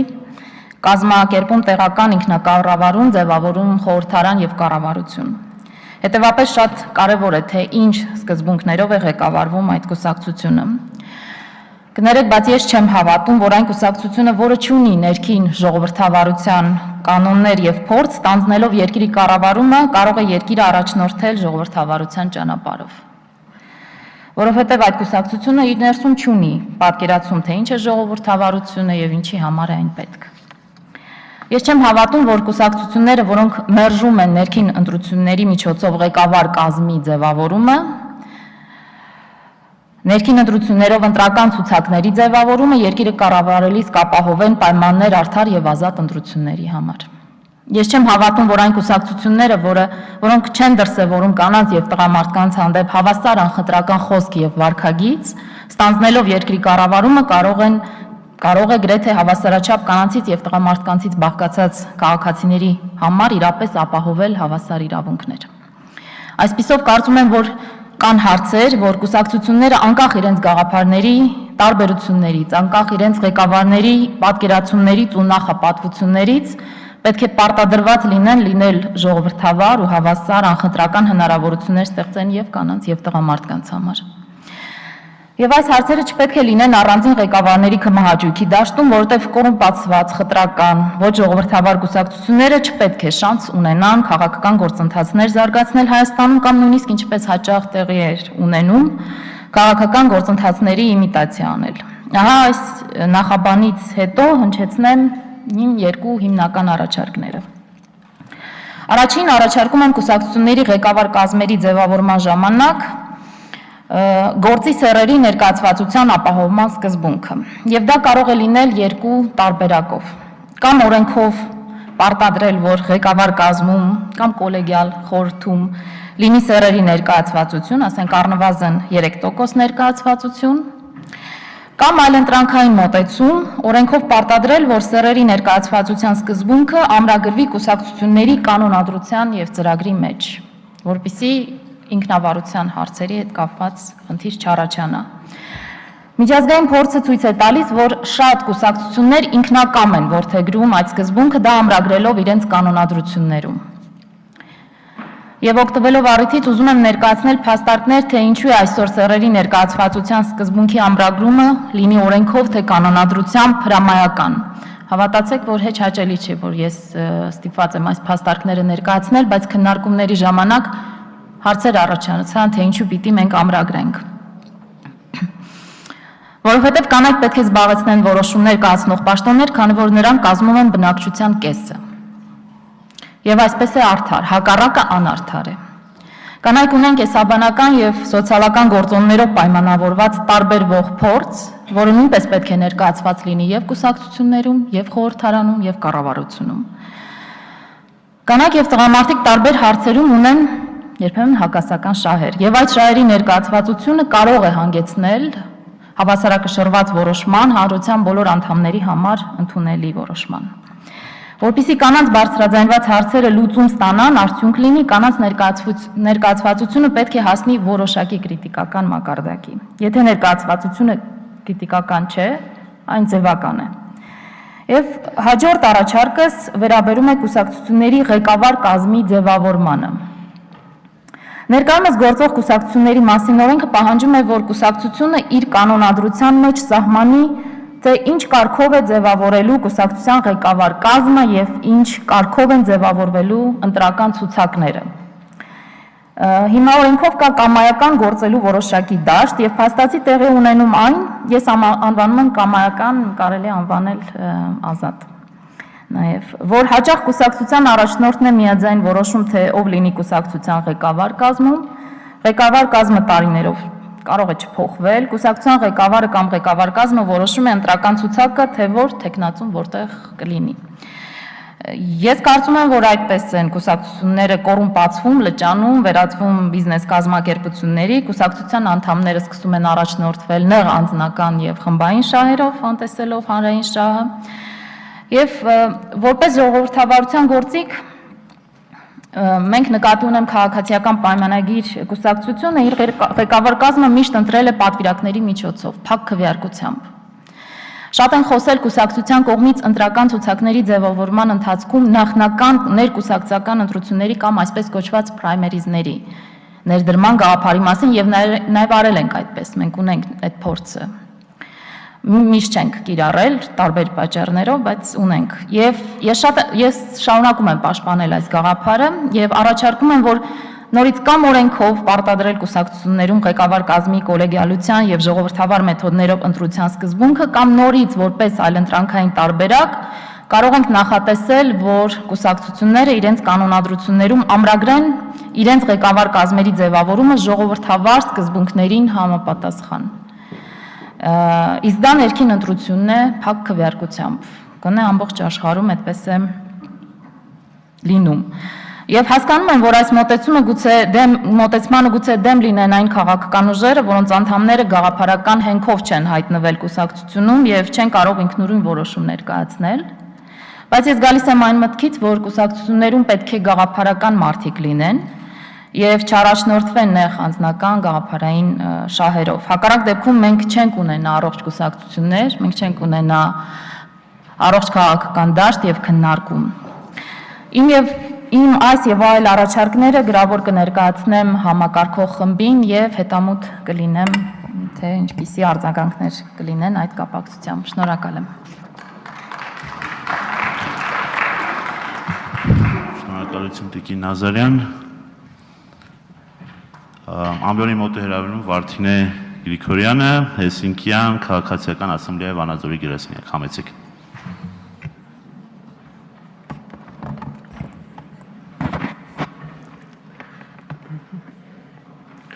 Բարև ձեզ, հարգելի պատգամավորներ, հարգելի գործընկերներ, խորհրդարանական կառավարման համակարգում կուսակցություններին վերապահված է ազգային ժողով ձևավորելու բացառիկ իրավունք, ինչն ինքնին հնարավորություն է ստեղծում նաև մեզ համար ավելի հավակնոտ պահանջներ դնել կուսակցությունների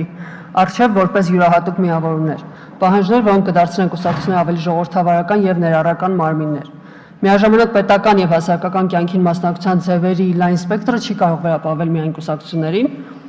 զրկելով այլ տեսակի միավորներում այդ հնարավորությունից։ Ըստ այդմ մենք առաջարկում ենք ներկայիս կուսակցությունների սահմանման մեջ շեշտ դնել կամ նշել որպես հիմնական նպատակ հանրաքվեների պետական տեղական ինքնակառավարման մարմինների ընտրություններին մասնակցության միջոցով իշխանությունների եւ քաղաքականության ձևավորումը։ Ընդ որում, բացառությամբ Երևան քաղաքի համամասնական ընտրակարգով ձևավորող տեղական ինքնակառավարման մարմինների առաջարկվում է մյուսների դեպքում քննարկել քաղաքացիական նախաձեռնությունների առաջադրման հնարավորությունները, ինչպես նաև համամասնական ընտրակարգով ձևավորող թիմերի քանակը ընդլայնել։ Սրանք իհարկե ընտրակարգի քննարկման ժամանակ կլինեն, սակայն որոշակի տրամադրությամբ կապված են կուսակցությունների մասին օրենքին։ Մինչդեռ Սահմանադրությունը ամրագրում է, որ քաղաքացիություն չունեցող, սակայն տվյալ համայնքում 1 տարուց ավել բնակվող անձինք ունեն ընտրելու եւ ընտրվելու իրավունք, այս մարդիկ փաստացի զրկված են իրենց նախընտրած կուսակցության անդամագրվելու, այդ կուսակցության կամ անձամբ իրենց քարտաշահով ֆինանսավորելու հնարավորությունից կամ այլ արդյունավետ մասնակցությունից։ Ըստ այսպիսով Սահմանադրությամբ ամրագրված իրավունքը նրանք փաստացի դնում է մեկնարկային անհավասար պայմանների մեջ եւ քաղաքացիության հիմքով անհարկի սահմանափակման անդրադարձել նաեւ ԵԱԿԺՄԻԳ-ը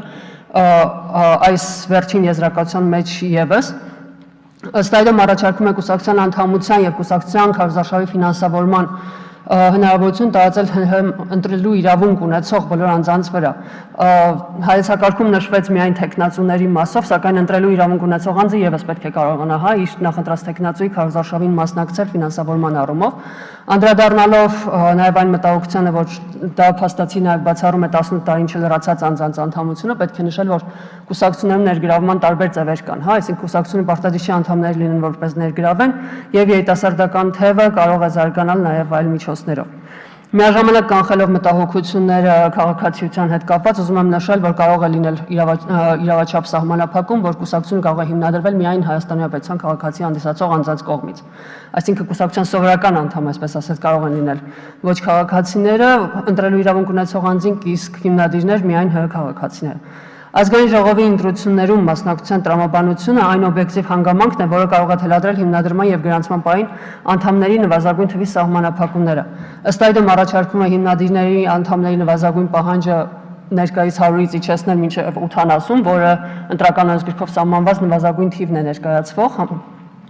իսկ անդամների թիվը մինչև 300 հոգի։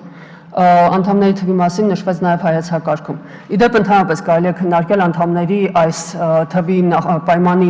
ներկայացումը, կարող են կուսակցությունները ներկայացնել ինչքանով է իրանց համար իրատեսական, երբ հիմնադիրներից բացի ներկայացման պահին ներկայացնում են այլ անդամների, ընդ որում այս նաև այն մասն է, որը որ սահմանափակում է փաստացի մարդկանց ազատությունը միավորումներին անդամակցելու, կարող է փաստացի նաև չի հրապարակվում, այս փուլում, գրանցման փուլում պահանջը դնել, որպեսզի հիմնադիրների ցուցակը հրապարակվի, նաև հիմնադիրների նկատմամբ այլ պահանջներ դնել, արդարացված է նրանով, որ օրենքը պահանջում է, որ կուսակցությունը կարող է տվյալ անձը կարող է հիմնադրել մեկ կուսակցություն ընդամենը, այսինքն մենք փաստացի ունենալով այս պահանջը, որը բավականին իրավաչափ է, պետք է նաև դրա ստուգելու մեխանիզմներ ունենանք, ինչը պետք է լինի նրանով, որ կուսակցության հիմնադիրների ցուցակը հրապարակվի։ Այս մասում, հենց այս փուլում նաև առաջարկում ենք, որպեսզի ներառականության ապահովման տեսանկյունից հիմնադիր անդամների, իսկ եթե նաև գրանցման պահին եղած այլ անդամների պահանջը ապահովի, ապա նրանց մեկ սեռի ներկայացուցիչների թիվը չպետք է պակաս լինի 30%-ից։ Այս պահանջը չի կարող կուսակցության գրանցումը մերժելու հիմք հանդիսանալ, սակայն կուսակցությունը կիրազեկվի, որ չի կարող հավակնել մասնակցելու համամասնական ընտրակարգով ընտրությունների, այսինքն կարող է միայն առաջադրել համայնքի ղեկավարի կամ ավականու անդամի թեկնածուներ։ Եթե կուսակցությունը հավակնում է առաջադրվել համամասնական ընտրակարգով, որտեղ ընտրական օրենսգիրքն արդեն իսկ սահմանում է 30% քվոտա եւ իրատեսական է փոփոխությունների արդյունքում սահմանել 40%, ապա լիովին արդարացված է կուսակցությունների կողմից ի սկզբանե խաղի կանոնների ըմբռնումը եւ ընդունումը։ Միաժամանակ կարող է կուսակցության կոլեգիալ մարմինը ղեկավարի կազմում սահմանել սեռերի այնպիսի ներկայացվածություն, որ կարտահայտի այդ կուսակցության ներքին անդամների սեռերի համամասնությունը։ Անդամության որոշակի համամասնությունը այս դեպքում նաև կերևա նրանով, որ կուսակցությունը եթե հիմնադիրների կամ ներգրանցման պահին առկա անդամների ցուցակը ներկայացնում է արդարադատության նախարարության, իսկ հիմնադիր անդամների ցուցակը հրապարակում է, մենք կարող ենք փաստացի տեսնել այդ համամասնությունը։ Կուսակցությունները որպես ներկայացուցչական գլխավոր մարմին ձևավորելու բացառիկ մանդատ ունեցողներ առավել պարտավոր են իրենց ներքին եւ արտաքին քաղաքականության մեջ ապահովել ներառականություն եւ ներկայացուցչականություն։ Այս պարտավորությունների մի մասը պետք է օրենքով ձևակերպվի որպես պարտադիր պահանջ, իսկ մյուս մասը որպես խրախուսելի վարկ։ Այսպես, գտնում ենք, որ օրենքի փոփոխությունների ընդունումից հետո գրանցվող կուսակցություններն իրենց գրանցման փաստաթղթերի փաթեթում, իսկ գործող կուսակցությունները անցումային դրույթներով սահմանված ժամկետում պետք է ներկայացնեն կուսակցության ներառականության եւ ներկայացուցչական ապահովման քաղաքականություն ամրագրող փաստաթուղթ, որը պետք է ներկայացնի սեռային եւ աշխարհագրական ներկայացվածության համամասնությունը կուսակցության անդամների շարքերում, ներգրավվածության որոշակի համամասնության շարունակական ապահովման ուղղված գործողություններ, ղեկավար մարմինը ձևավորելու սկզբունքներ, համամասնական ընտրակարգով ներկայացվող կուսակցությունների ընտրության մեխանիզմները եւ չափանիշները, երկու սեռերի սոցիալական, էթնիկ, կրոնական տարբեր խմբերի հանդեպ ներառական քաղաքականության սկզբունքները, կուսակցության ընթացիկ գործունեության միջոցառումների տեղեկատվության հաշմանդամություն ունեցող անձանց համար մատչելիություն ապահովման գործողությունները, կուսակցության ընթացիկ գործունեության մեջ ներառականության ներկայացուցչական ապահովման եւ նվազ ներկայացված խմբերի կարողությունների զարգացման ու ներգրավվածության բարձրացման ուղղված գործողությունները։ Այս փաստաթուղթը չի ենթադրում բոլոր խմբերի պարտադիր ներառում։ Այն ենթադրում է, որ կուսակցությունը գնահատում է իր թիրախումբը կամ խմբերը եւ հրապարակում է նրանց ներգրավման առնչությամբ իր սկզբունքները։ Միաժամանակ փաստաթուղթը չպետք է օգտագործվի որևէ խմբի բացառման համար։ Կուսակցության մասնակցության խրախուսման տեսանկյունից պետությունը կարող է աջակցություն ցուցաբերել կուսակցության կողմից թեկնածուների ցուցակի կազմման ժողովրդավարական ձևերի խրախուսմանը։ Օրինակ, եթե կուսակցությունը որոշում է ներկուսակցական նախաքվեարկություն անել ցուցակների կազմման համար, այս դեպքում պետությունը կարող է ապահովել անվճար սրահով, որտեղ իրականացվի այդ primary-ները։ Պետական ֆինանսական աջակցության առումով առաջարկում է նվազեցնել աջակցության տրամադրման շեմը, դրա մասին արդեն նշվեց, մինչև անցողիկ շեմից 2% ցածր կամ մեկ մանդատի համար անհրաժեշտ թվով քվեներ ստանալու չափ։ Միաժամանակ տրամադրվող գումարը բաշխել հավասարապես կամ այնպիսի համամասնությամբ, որը բավարար կլինի կուսակցության առաջնային խնդիրները լուծելու եւ ընթացիկ գործունեությունը ապահովելու համար, չխորացնելով կուսակցությունների միջև մեկնարկային նյութական անհավասարությունը։ Ընդ որում առաջարկում է ֆինանսական աջակցություն տրամադրել նաև թիմ մակարդակում համամասնական ընտրակարգով ընտրությունների մասնակցած կուսակցությունների եւ դաշինքներին։ Ներկայացուցչականության խրախուսման նպատակով առաջարկում է կուսակցություններին տրամադրել նաև լրացուցիչ ֆինանսավորում ազգային ժողովի եւ համամասնական ընտրակարգով թիմ մարմինների ընտրությունների անցողիկ շեմը հաղթահարած այն կուսակցությունների եւ կուսակցությունների դաշինքներին,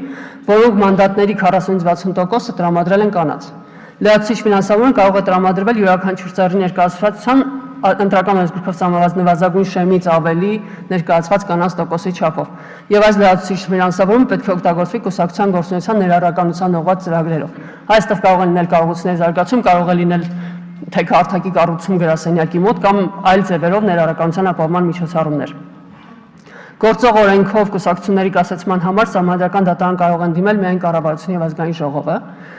Եվ բացի այն, որ վերանայման ենթակա է ընդհանուր առմամբ կասեցման հիմքերը եւ դրա խստության ու անանշանակության պահը, նաեւ առաջարկվում է, որ վերահսկող մարմնին, որը որ փաստացի ստացվում է հակակոռուպցիոն մարմինը, օժտել հնարավորությամբ անմիջականորեն դիմելու սահմանադրական դատարան կասեցման դեպքերով, միաժամանակ, որ ավելի կարևորն է, մարդու իրավունքների պաշտպանին օժտել կասեցման խնդրանքով սահմանադրական դատարան դիմում ներկայացնելու իրավունքով, եթե կուսակցության մշտապես գործող ղեկավար մարմնի անդամների ելույթներում կամ հրապարակումներում կամ կուսակցության կողմից հրապարակվող քարոզչական կամ ծրագրային նյութերում տարածվում են մարդու իրավունքների կոպտորեն ոտնահարող գաղափարներ։ Առաջարկվում է նախատեսել, որ նշված հանգամանքների հայտ գալու դեպքում պետական լիազոր մարմինը, արդարադատության նախարարությունը, ազգային ժողովի նախագահը կամ մարդու իրավունքների պաշտպանը պարզաբանման նպատակով կարող են դիմել կուսակցության մշտապես գործող մարմնին եւ 30 ժամկետում պարզաբանում չստանալու կամ բավարար չգնահատելու դեպքում արդեն դիմել սահմանադրական դատարան։ Կասեցման որոշումից 1 տարի անց, կասեցման հիմքերի չվերացման դեպքում կարող է սկսվել դադարեցման գործընթացը։ Այստեղ ինչն է խնդրահարույց, որ մենք հաստատի ունենք կուսակցությունների գործունեության դադարեցման սահմանադրական կարգի տապալման եւ այլ սահմանումներ, սակայն չունենք իրականում մարդու իրավունքների կոպիտ ոտնահարման կամ խտրականություն կամ հանդուրժողականություն քարոզող կուսակցական գործունեություն, որը որևէ կերպ չի կարող կարգավորել եւ սա չի կարող իրականում տեղավորվել մարդու իրավունքների, հավաքների կամ միավորումների ազատության կոնտեքստում, քանի որ առաջնային դրույթն այն է, որ կուսակցությունները ժողովրդավարական հասարակության միավոր են, հա։ Անհրաժեշտ է դիտարկել նաև մի դրույթ, որը որ այս պահին սահմանադրական փոփոխությունների կարիք ունի, սակայն նաև այստեղ ԵԱԿ-ի կողմից նշվեց, անգործունակության հիմքով կուսակցության անդամության արգելքի վերացումը։ Սա ենթադրում է սահմանադրության մակարդակում անգործունակության ինստիտուտի եւ անգործունակության պատճառով ընտրական իրավունքից զրկվելու հնարավորության վերացում։ Հայաստանը որպես հաշմանդամություն ունեցող անձանց իրավունքների պաշտպանության կոնվենցիայի հավասարացած երկիր պարտավոր է վերացնել ինստիտուտը։ Հայաստանը որպես արդեն նաև ՄԱԿ-ի մարդու իրավունքների խորհրդի անդամ առավել եւս պարտավոր է հաշվի առնել այս հանձնարարականը, որը տրվել է եւ ԵԱԿ-ի եւ Վենետիկի հանձնաժողովի կողմից։ Այլ անձի փոխարեն որոշումների կայացումը կամ իրավունքների բացառումը պետք է փոխարինվի աջակցության որոշումների կայացմամբ, որտեղ հնարավորինս հարգված կլինի անձի նախապատվությունը։ Ժողովրդավարություն նշանակում է ընտրությունների որոշումների կայացման հնարավորություն։ Ժողովրդավարությունը չի կարող լիարժեք կամ գործող համարվել այն երկրներում, որտեղ քաղաքացիների մի մասը մշտապես կամ ժամանակավորապես զրկված են այդ իրավունքներից։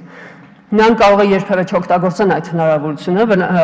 սակայն պետությունը պետք է անի առավելագույնը այս հնարավորությունների ապահովման համար։ Տիկին Գրիգորյան, վերջացրեցիք։ Ես չհասցրեցի խնդրել, որտեղ ինձ նոր տեղեկացրեցին, որ թարգմանիչը չէր հասցնում։ Շնորհակալություն ձեր ելույթի համար։ Շատ բարի։ Ես միայն համառոտ կուզեմ արձագանքել առաջարկներից մեկին, որ առնչվում էր սահմանադրական դատարան դիմելու լիազորություն ունեցող հաստատությունների շրջանակը ընդլայնելուն, տրամաբանությունը հասկանալի է, պարզապես այստեղ մենք գործ ունենք սահմանադրական կարգավորման հետ եւ երբ որ քննարկելու կլինենք նաեւ սահմանադրական փոփոխությունները, այստեղ դրա մասին կխոսենք։ Մնացյալի հետ կապված դիտարկումները հասկանալին ընդունեն շնորհակալություն։ Մենք անցնում ենք հաջորդ բլոկին եւ ես ամբիոնի մոտ եմ հրավիրում Կարեն Սիմոնյանին, Լուսավոր Հայաստան խմբակցության падգամավոր, ով կներկայացնի թե իր առաջարկները, թե հատկապես խմբակցության մոտեցումները։ Շնորհակալություն։ Եվ եթե ես ճիշտ եմ հասկանում, նաև քանի որ ներկայացվել է ֆինանսավորման հետ կապված, ժամանակային առումով կարող եք չշտապել, մենք հաշվի կառնենք, որ երկու ելույթներ միասին են, լավ։ Շնորհակալություն պարոն Դանելյան, հարգելի ներկաներ, հարգելի գործընկերներ, Լուսավոր Հայաստանը մարտ ամսից մասնակցում է կուսակցությունների մասին օրենքի սահմանադրական օրենքի փոփոխությունների աշխատանքին, մենք ներկայացրել ենք բազմաթիվ եւ գրավոր եւ բանավոր առաջարկներ։ Ես հիմա փորձեմ անդրադառնալ ընդհանուր բնույթով մի քանի առաջարկներին եւ ընդհանուր մեր մոտեցումներին կուսակցությունների գործունեության եւ դրանց ձևավորման շուրջ։ Առաջին հերթին մեր համար ամենակարևոր սկզբունքը, որ կուսակցությունների ձևավորման վերաբերյալ լինի լիբերալ մոտեցում, այսինքն կուսակցություն ստեղծելը, կուսակցության հավաքելը չլինի բյուրոկրատական քաշքշուկով պայմանավորված, չլինի շատ բարդ գործընթաց, լինի ընդհանուր շատ ավելի հեշտացված, քան այժմ կա, կամ գոնե այն օրենքով, որ այսօր նախատեսված է։ Ինչի, որովհետև գաղափարի շուրջ միավորումը, մարդկանց ընդհանուր քաղաքականության մասնակցությունը պետք է լինի դյուրին, պետք է լինի չպայմանավորված ինչ-որ բյուրոկրատական սահմանափակումներով եւ տա հնարավորություն մաքսիմալ ձևով մասնակցելու։ Մյուս կողմից կարևոր է նաև կուսակցությունների մասնակցությունը քաղաքականությանը։ Այսինքն այս բայդրությամբ մենք ունենք 60-ից ավելի գրանցված կուսակցություններ, որոնցից ընտրություններին մասնակցում է 10 կամ 12, այսինքն մնացած որևիցե մեկը այս վերջին ընտրություններին համենայն դեպս մասնակցություն չեն ունենում։ Արդյունքը լինում է այն, որ կուսակցությունները լինում են թղթի վրա, իրավաբանորեն նրանք գոյություն ունեն, լուծարման գործընթացում չեն գտնվում, չկան դրանք լուծարելու հիմքեր կամ առնվազն ի հայտ չեն եկել, սակայն կուսակցությունները չեն գործում, չեն աշխատում եւ որևիցե ձևով ակտիվություն չեն դրսեւորում։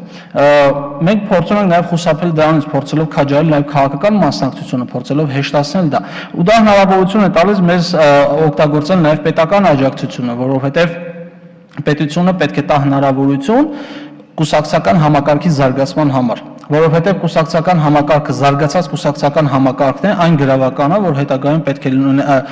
դեմոկրատական ինստիտուտների զարգացման համար, որովհետև կուսակցությունը դա առանձին ինստիտուտ է։ Ինչքան դեմոկրատական է կուսակցությունը իր ներսում, ինչքան ավելի լավ կառուցվածք ունի, այսինքն բավարարում է ժողովրդավարության չափանիշներին, այնքան ծառայում է այդ սկզբունքներին։ Սա վերաբերում է եւ կառուցվածքին, եւ ընտրող մարմիններին, եւ ներկայացվածությանը, եւ ցուցակի կազմմանը, եւ ամենակարևորը ֆինանսավորմանը։ Հեռուստավոր Հայաստան ներկայացրել է մի քանի առաջարկներ, ես փորձեմ դրանցից մի քանիսին ընդհանուր բնույթով անդրադառնամ։ Հետևյալ սկզբունքը հետևյալն է. Եթե պետությունը որևիցե ձևով պահանջ է դնում կուսակցության առջև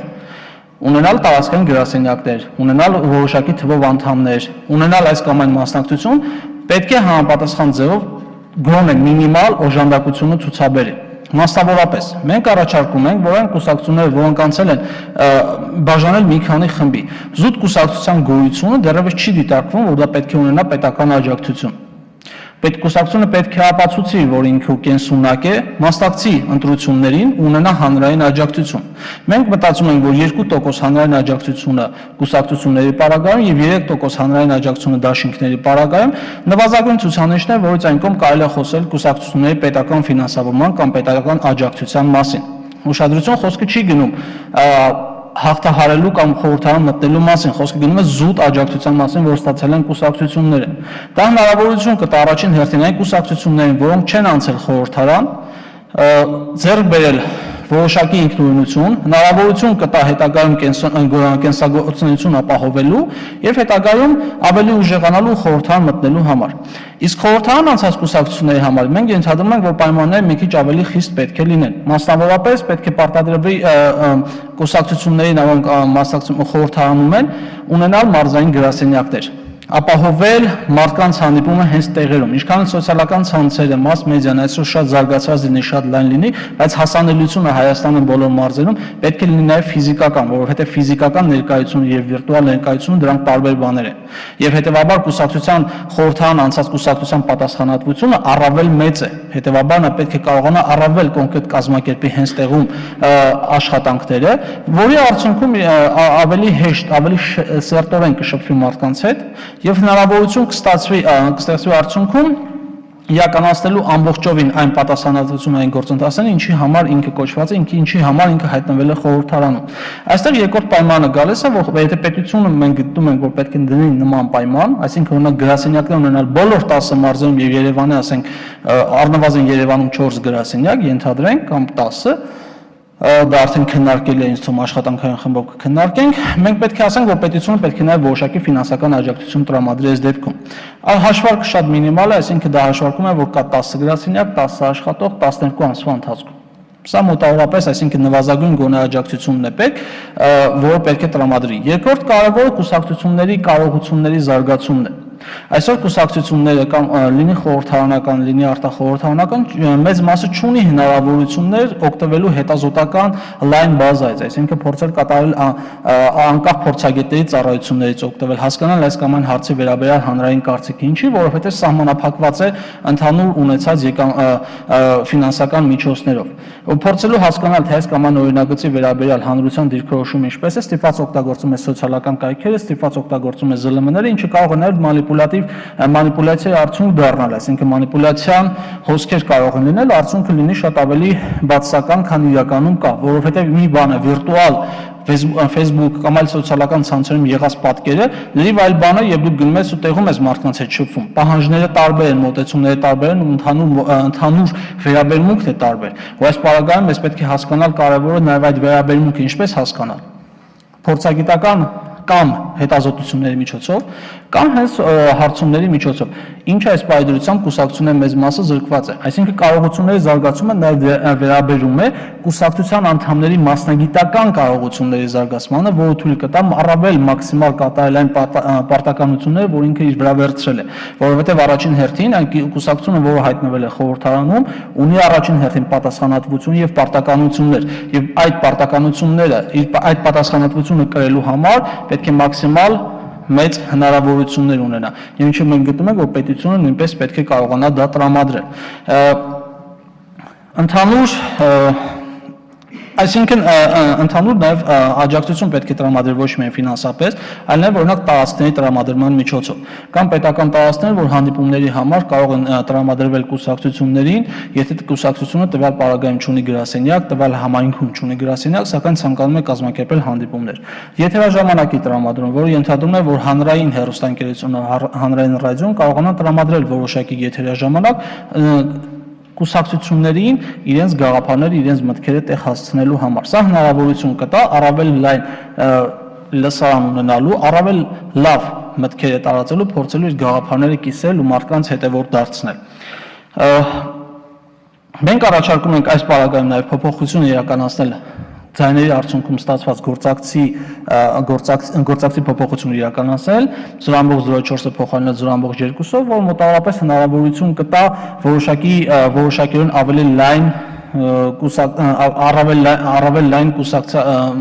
ներուժ ներգրավել կուսակցության համար։ Ինչ վերաբերում է կանխիկ շրջանառությանը, մեր կողմից կա առաջարկ դա համապատասխանեցնել իրավաբանական անձանց դրված պահանջներին, այսինքն այն ինչ որ սովորական իրավաբանական անձ ունի անկանխիկ պահանջներ, նույն ձևի նույն իրավաբանական անձի կարգավիճակ չասեմ, բայց դրան հավասարեցված կարգավիճակ ունենա կուսակցությունը, այսինքն ֆինանսական այս պատասխանատվությունից օգտվի։ Հաջորդը պատասխանատվության հարցն ու վերահսկողության հարցն է։ Մենք գտնում ենք, որ ցանկացած դեպքում, եթե պետությունը տալիս է որոշակի գումարները պետք է տրվեն կոնկրետ ծախսային հոդվածներով, կոնկրետ նպատակներով եւ պետք է լինեն մաքսիմալ վերահսկելու ու թափանցիկ։ Այսինքն կուսակցությունը չի կարող ծախսել գրասենյակներին տրվող գումարը այլ նպատակներով, չի կարող ծախսել սեփական կարիքների զարգացման համար տրվող գումարը այլ նպատակներով եւ այլ տրամաբանությունով։ Այսինքն պետք է լինի ծրագրային, պետք է մենք ունենանք հստակ հասկանանք թե գումարները որտեղ են ծախսվելու եւ ինչպես, որովհետեւ առաջին հերթին այդ գումարները, որոնք տրամադրվում են կուսակցություններին, կարևոր նախապայմաններից մեկն է, որ գումարները պետք է վերադառնան տնտեսության մեջ։ Իդեմս աշխատավարձի, իդեմս գրասենյակների վարձի, պատվերների, ցանկացած ասենք տարածելու քարոզչական նյութերի միջոցով, տպագրության միջոցով ցանկացած դեպքում այդ գումարները նորից պետք է վերադառնան կուսակցությանը, ու չդառնան կուսակցության, ասենք, կուսակիցների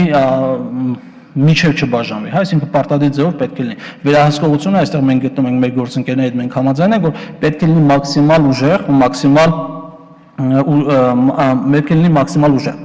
Ինչ վերաբերում է դաշինքներին մենք գտնում ենք, որ պետք է եթե կուսակցությունները մասնակցում են դաշինքով, այն համամասնությամբ, ինչ համամասնությամբ կառուցված է դաշինքի ցուցակը, նույն համամասնությամբ պետք է տրվի նաև ֆինանսավորում, այսինքն դաշինքը ստանում է ֆինանսավորում, պետք է նույն համամասնությամբ բաշխվի, ինչ համամասնությամբ կանձվել է նախընտրական ցուցակը։ Հաջորդ առաջարկը անդամավճարների եւ նվիրատվության հավասարությունն է, որը հնարավորություն կտա, որպես այդպեսին չսահմանափակվել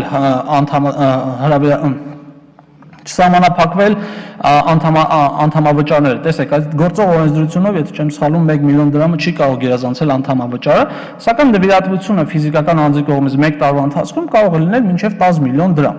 Այսինքն տարբերությունը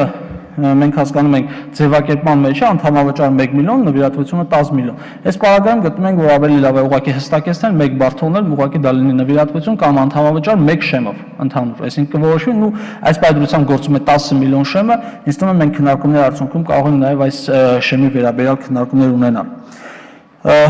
Հաջորդը պետական աուդիտի իրականացումը։ Այսօրվա պահանջով պետությունը պահանջում է, որպեսզի այն կուսակցությունները, որոնք ստացել են ֆինանսավորում պետության կողմից որոշակի շեմից ավել, իրենք անձամբ իրականացնեն աուդիտը։ Այսինքն այն միջոցներով, որոնք ստացել է, ասենք կարող է ստացել է 1 միլիոն, ինքը պետք է վճարի ասենք 1.5 միլիոն աուդիտ իրականացնելու համար, ինչը ինձ թվում է աբսուրդ է ու ոչ իրավաչափ պահանջ է։ Այս պարագայում, եթե պետությունը պահանջ է դնում աուդիտի համար, պետք է կարողանա նույն աուդիտը կամ ինքը իրականացնի իր սեփական միջոցներով, իր մարմիններով, կամ պատվիրակի այլ ընկերության, որը հնարավորություն կտա անկախ ինչ-որ ընկերություն, որը իրականացնի աուդիտը ու կախված չլինի որևիցե ձևով, այսինքն շփում էլ չի ունենա կուսակցության հետ որպես այդպեսին։ Պետությունը կընտրի աուդիտորին, ինքը կհրապարակի, կպատվիրակի այն ինչ ցանկանում է, որ տվյալ ընկերությունը կատարի, արդյունքը կլինի այն, որ ֆինանսական հաշվետվությունը, ֆինանսական վերահսկողությունը կլինի մաքսիմալ։ Այստեղ կարևորվում է նաև առանձին վերահսկողական մարմնի ստեղծումը, որը հնարավորություն կտա անընդհատ մոնիտորինգի տակ պահել կուսակցություններին, ոչ թե ասենք հաշվետվությունների տրամադրման ժամանակ տարեկան մի անգամ, այլ եռամսյակը մեկ ամեն ամիս, որպեսզի կարողանա հասկանալ, թե մուտքերն ու ելքերը, որոնք կատարվում են կուսակցությունում, իր հավասարաչափ են, թե չէ, կան մեծ տատանումներ, թե չէ, կան արդյոք այլ ֆինանսական հոսքեր, որոնք նախկինում չեն նկատվել։ Թերևս այսքանը ընդհանուր կուզեի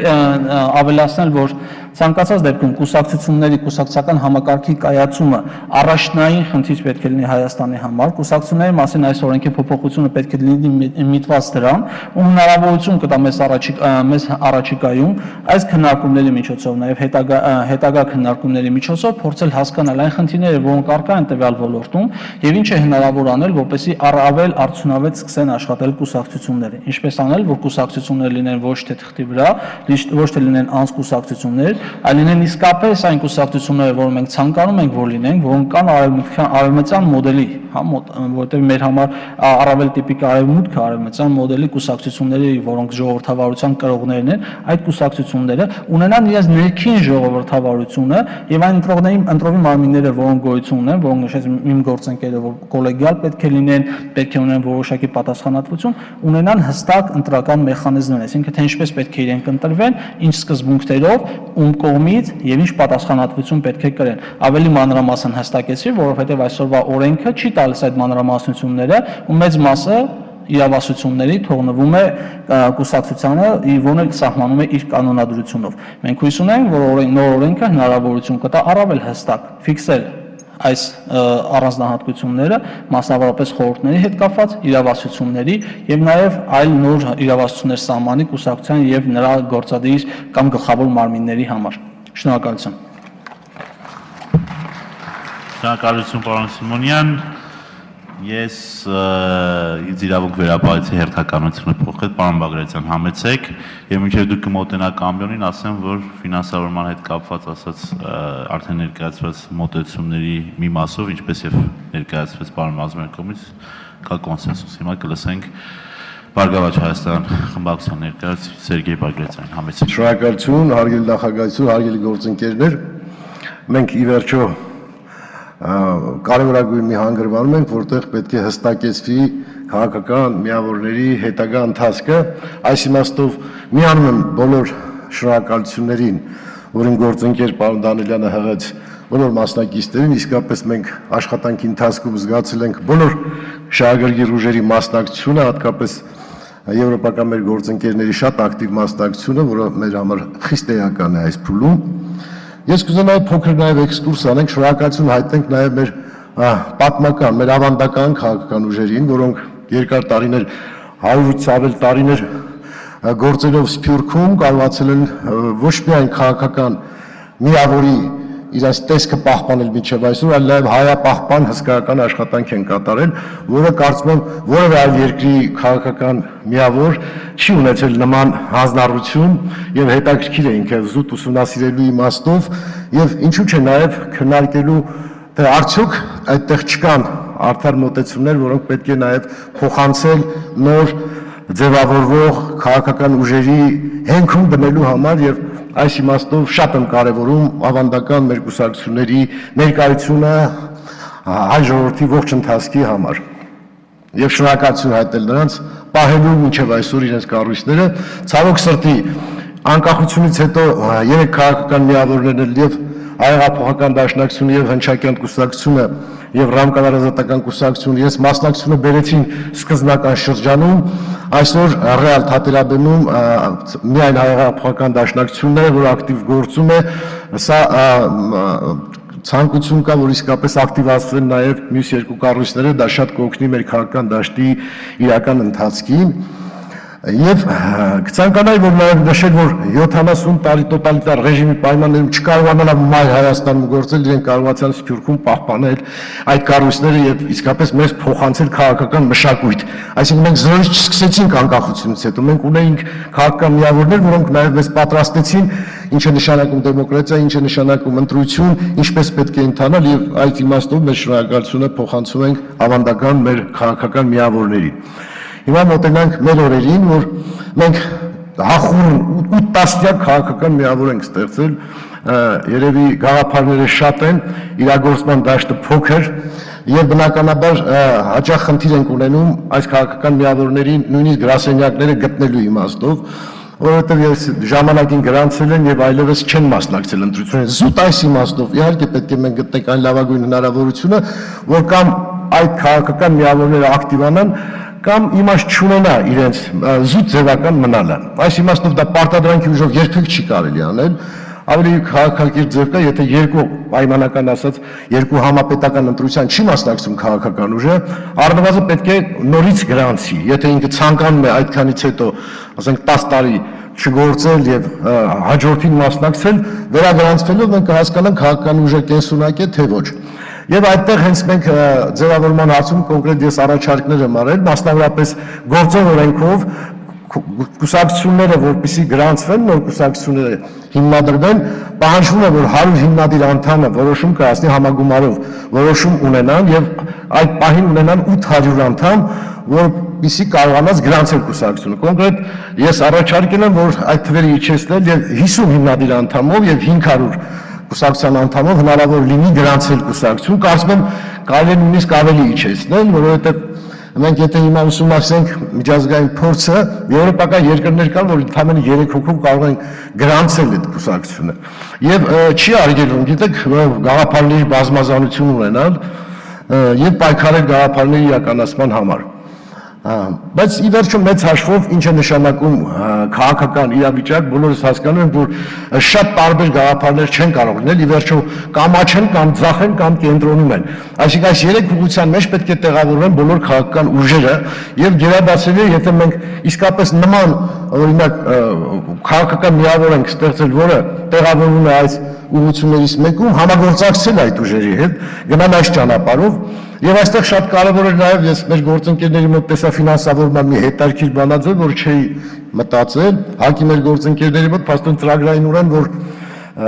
ֆինանսավորման մի ձև կա, որը ասենք կոնկրետ գործարարները իրենց ընկերությունների ավելացած արժեքի 0.25% տրամադրեն փոխանցեն այն քաղաքական միավորին, ով սպասարկում է հենց այն ուղղությունը, որ իրենք գտնում են, որ այո, քաղաքական այս ուղղությունը ճիշտ է։ Մասնավորապես կարող ենք օրինակ բերել, որ ասենք էկոարտադրությամբ, էկոլոգիապես մակրո արտադրությամբ զբաղվող ընկերությունը բնականաբար կցանկանա ֆինանսավորել այն քաղաքական ուժին, որի համար բնապահպանությունը առաջնահերթություն է։ Եվ սա կլինի պաստրամաբանության մեջ, որ իմ գաղափարակիցն է, ես իմ բիզնեսով այս գաղափարները զարգացնում եմ, շատ հետաքրքիր մոտեցում եմ, որ քննարկման արժանի։ Լուսավոր Հայաստանի մեր գործընկերները ավելի շատ առաջարկում են, որ պետական ֆինանսավորման խնդիրը դրվի, այստեղ ես ուղղակի մտավախություն ունեմ, որ այն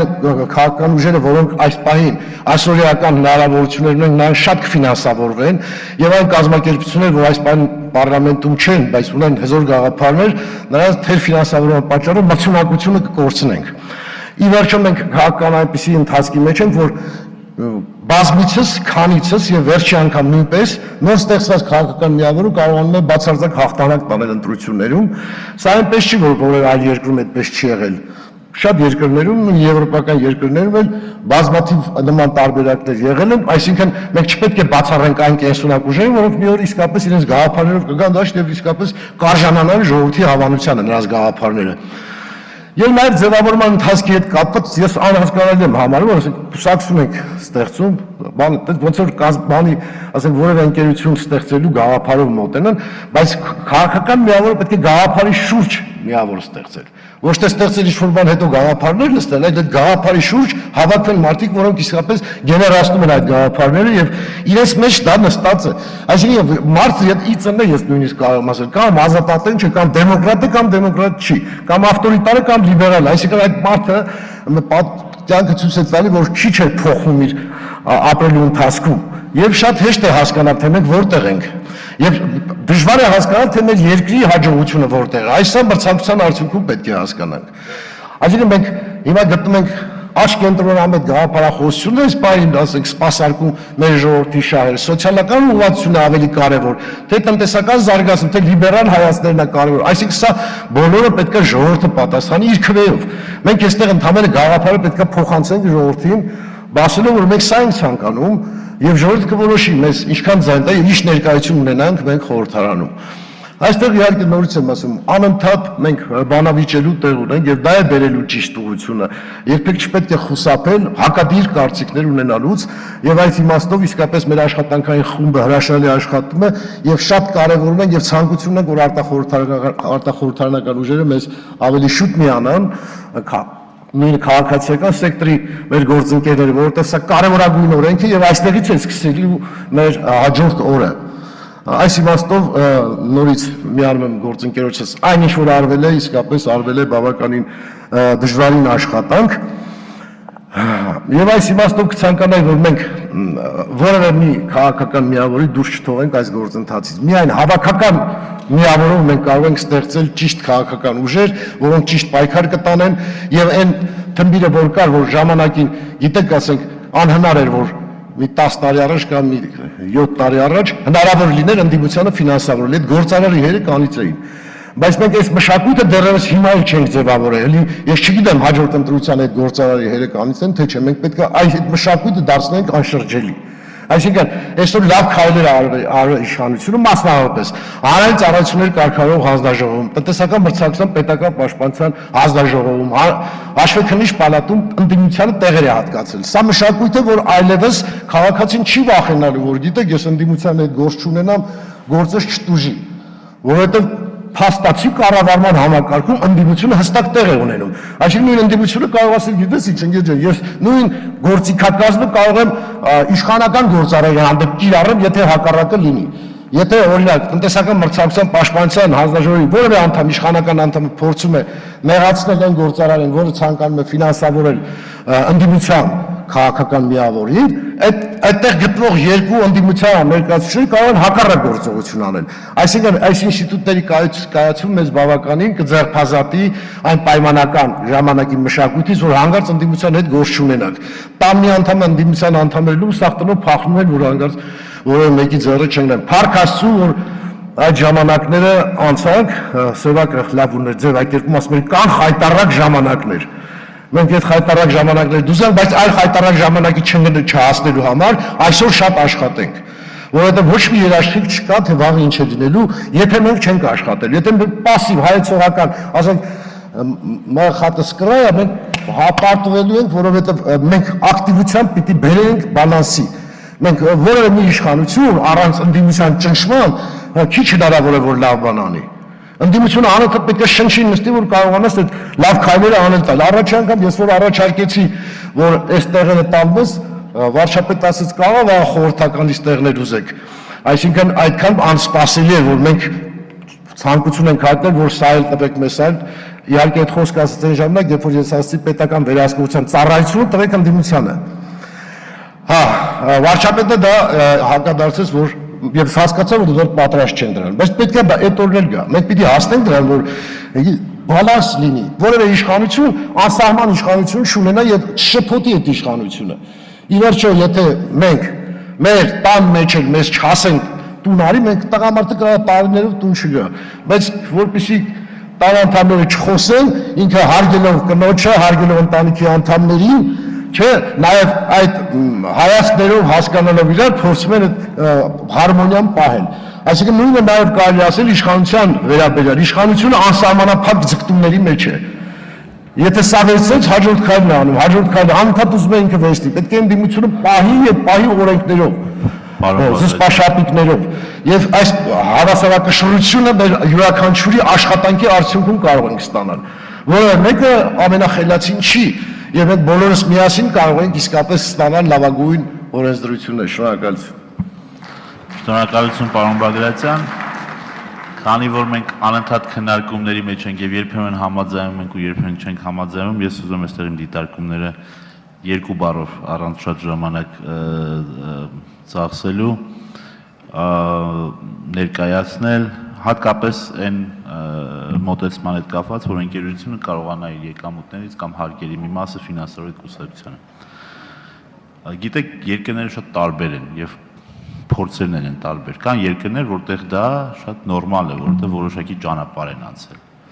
Այսօր Հայաստանում չեմ կարծում, որ չափազանցրած կլինեն, որ ասեմ, որ հանրային պահանջը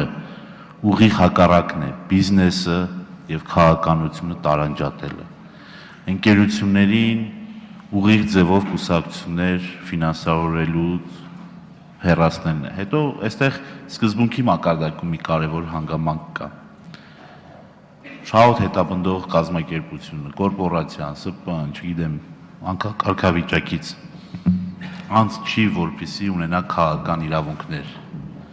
Նրանք հո կուսակցություն չեն ստեղծում, ինչու պետք է կուսակցություն ֆինանսավորեն։ Դա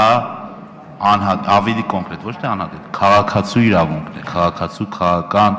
իրավունքի մաս է կազմում ոչ միայն ստեղծել,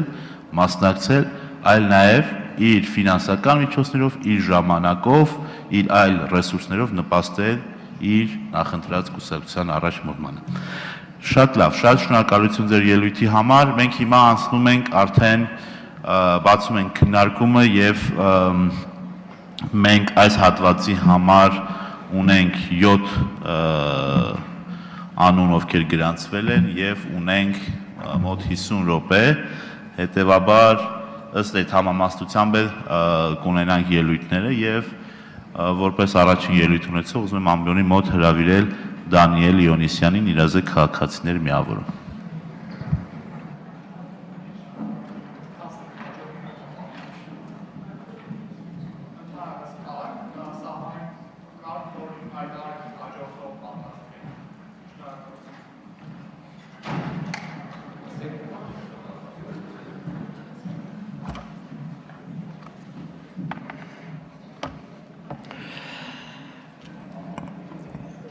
Շնորհակալ եմ պարոն նախագահ, ազգային ժողովի մեծարգո փոխնախագահ, հարգելի պատգամավորներ, տիկնայք եւ պարոնայք։ Սա կարևորագույն հարց է եւ ես ուրախ եմ, որ հեղափոխությունից հետո ի վերջո առաջին անգամ կուսակցությունների մասին օրենքը դառնում է հանրային քննարկման առարկա։ Հայաստանի Հանրապետությունում տարիներ շարունակ կուսակցական համակարգը սպանվել է։ Հայաստանի Հանրապետությունում կուսակցական համակարգ, կուսակցությունների ինստիտուտ ըստ էության չկա։ Կուսակցությունների ինստիտուտի նկատմամբ հանրային վստահությունը տարբեր բավական վստահելի սոցհարցումների համաձայն 2-ից 5%-ի միջակայքում է։ Այս խորհրդարանի ֆունկցիան է լուծել այս կարևորագույն խնդիրը, կերտել կուսակցությունների ինստիտուտը Հայաստանում։ Եթե այս խորհրդարանը չհաջողվի այս հարցում, ապա մենք վախենամ երբեք չենք ունենա խորհրդարանական ժողովրդավարություն Հայաստանի Հանրապետությունում։ Այն միջազգային փորձը, որն այստեղ մեջ բերվում է, 90%-ով ռելևանտ չէ Հայաստանում ստեղծված իրավիճակի հետ։ Պետք է բերել այն երկրների օրինակը, եթե այդպիսի երկրներ կան, որոնցում ոչ կուսակցական ուժերի կողմից կատարվել է ժողովրդավարական տրանսֆորմացիա, եւ որտեղ հետո ձևավորվել է կուսակցությունների ինստիտուտ, կարճ ժամկետում ձևավորվել է կուսակցությունների ինստիտուտ, եւ որտեղ չկա կուսակցությունների քաղաքացիների կողմից կուսակցություններին ֆինանսավորելու ավանդույթներ։ Եվ պետք չի բերել այն երկրների օրինակը, որտեղ տասնամյակներ շարունակ արդեն ձևավորված է կամ ձևավորվել է տասնամյակների ընթացքում կուսակցական համակարգ։ Ես ասում եմ, որովհետև մենք պետք է հստակ հասկանանք, որ ոչ թե պետք է զարգացնել կուսակցությունների ինստիտուտը Հայաստանում, այլ պետք է ստեղծել կուսակցությունների ինստիտուտը Հայաստանում։ Կուսակցությունների ինստիտուտի ստեղծման հիմնական լծակներից մեկը եւ ամենակարևորը դա կուսակցությունների հանրային կամ եթե կուզեք պետական ֆինանսավորումն է։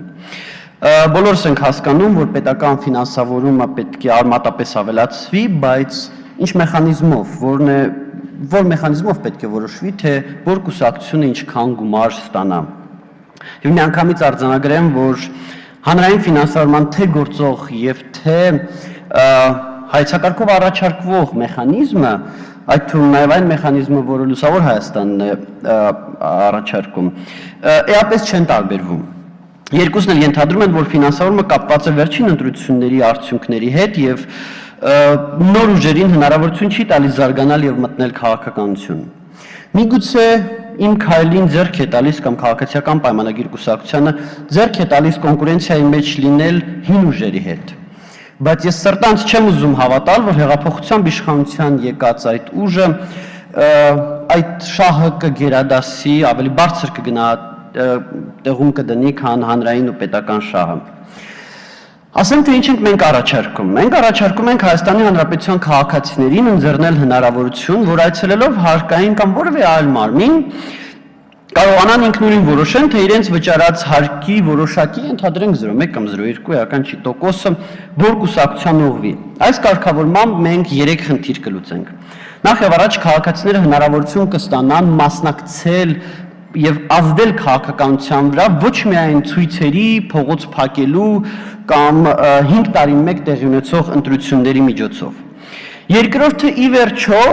կիմանանք, թե որ կուսակցությունը քանի իրական համակիր ունի։ Ոչ թե որ կուսակցությունը քանի ստորագրություն կարող է հավաքել պետական գրանցման համար, այլ իրական էքսկլյուզիվ համակիր, որը հենց այդ կուսակցության համակիրն է, այդ կուսակցության համար ինչ որ գործողության է պատրաստ, գոնե մի հատ այցելի հարկային մարմին եւ մի հատ դիմում տալուն։ Եվ միգուցե վերջո նաև հնարավորություն կլինի կարգավորում մտցնել, որով կսահմանվի, որ ենթադրենք այն կուսակցությունները, որոնք նույնիսկ 50 կամ 100 այդպիսի համակիր չունեն, այդ կուսակցությունների գործունեությունը պետք է կասեցվի։ Երրորդ, ամենակարևոր արդյունքը առաջարկող մեխանիզմի, դա այն է, որ կարգավորման մենք դուրս կգանք կուսակցությունների ֆինանսավորման փակ շղթայից։ Տեսեք, թե գործող, թե առաջարկող մեխանիզմով կուսակցությանը ֆինանսավորում ստանալու համար պետք է վերջին ընտրություններին ցուցաբերել լավ արդյունք։ Լավ արդյունքի համար պետք է փող։ Եվ արդյունքում ստացվում է փակ շղթա։ Այս մեխանիզմով մենք զարգացման հնարավորություն կտանք նաև այն կուսակցություններին, որոնք վերջին ազգային ժողովի ընտրություններին չեն մասնակցել կամ նոր են ստեղծվել, նոր գաղափարներով են մտնում քաղաքականություն։ Կամ վերջին ընտրություններին մասնակցել են, բայց նոր են եղել եւ էական քանակությամբ ձայն չեն կարողացել հավաքել։ Հայցակարգում այս մեխանիզմի մասին նշել եք պարոն Դանիելյան, այսինքն ձեր ղեկավարությամբ, որ այն պարունակում է ռիսկեր եւ կարող է կիրառվել տարիներ անց, երբ ներդրվի եկամուտների համընդհանուր հայտարարագրումը։ Ոչ եւ նորից ոչ։ Այս մեխանիզմը Հայաստանի Հանրապետությունում պետք է այժմ, պետք է այսօր, նույնիսկ պետք է 1 տարի առաջ։ 5-10 տարի հետո այդ մեխանիզմը պետք չի անկախ նրանից, հիմա այն կընդունվի, թե չի ընդունվի, որտեղ 5-10 տարի հետո մենք կամ կունենանք կայացած կուսակցական համակարգ եւ կկարողանանք կուսակցությունների հանրային ֆինանսավորումը կապել վերջին ընտրությունների հետ, ինչպես դա միջազգային փորձում է, կայացած ժողովրդավարական երկրներում է, կամ մենք չենք ունենա կուսակցական համակարգ եւ այլևս էական չի լինի, թե ինչ մեխանիզմ մենք կսահմանենք։ Եվ նաև ասեմ, որ այս մեխանիզմի կիրառման ռիսկերը բավական կառավարելի են, այս առումով բավարար է ընդամենը ընթերցել, աչքի տակով անցկացնել քրեական օրենսգիրքը եւ պատկերացնել, թե ինչ իրավակարգավորումներով կարելի է կառավարել այս մեխանիզմի կիրառման ռիսկերը։ Եվ ասեմ ավելին, ես ճիշտ ասած դժվարությամբ եմ պատկերացնում, որ ինչ որ մեկը կարողանա բացատրի, թե ինչ կապ ունի եկամտային հարկի որոշակի մասի կուսակցությանը ուղղելու մեխանիզմը եկամուտների համընդհանուր հայտարարագրման հետ։ Եթե որևիցե մեկը սրա բացատրություն տա, ես իրականում շատ շնորհակալ կլինեմ։ Ուրեմն, այո, 15 վայրկյան խնդրում եմ։ Տիկնակ եւ պարոնայք, այս հայեցակարգը չի արտահայտում հեղափոխության տրամաբանությունը եւ հեղափոխության տրամաբանական եւ դրա պրոցեսների շարունակության էությունը, չի արտահայտում Հայաստանում ստեղծված իրականությունը։ Այս հայեցակարգը բնականաբար կողջունվի միջազգային հանրության կողմից, որովհետև բավարարում է բոլոր good practice-ներին, բայց այդ good practice-ները այն երկրների համար են, որոնց իրականությունը այլ է, որոնք տարիներ շարունակ, տասնամյակներ, դարեր շարունակ ստեղծել են կուսակցական համակարգ եւ ոչ թե խնդիր ունեն այժմ կարճ ժամկետում սպանված կուսակցական համակարգը վերականգնել կամ ավելի ճիշտ ստեղծել կուսակցական համակարգ։ Այս հայեցակարգը կողջունվի միջազգային հանրության կողմից, բայց չի լուծի այն խնդիրները, որոնց առջև կանգնած է Հայաստանի Հանրապետությունը։ Շնորհակալ եմ ուշադրության համար։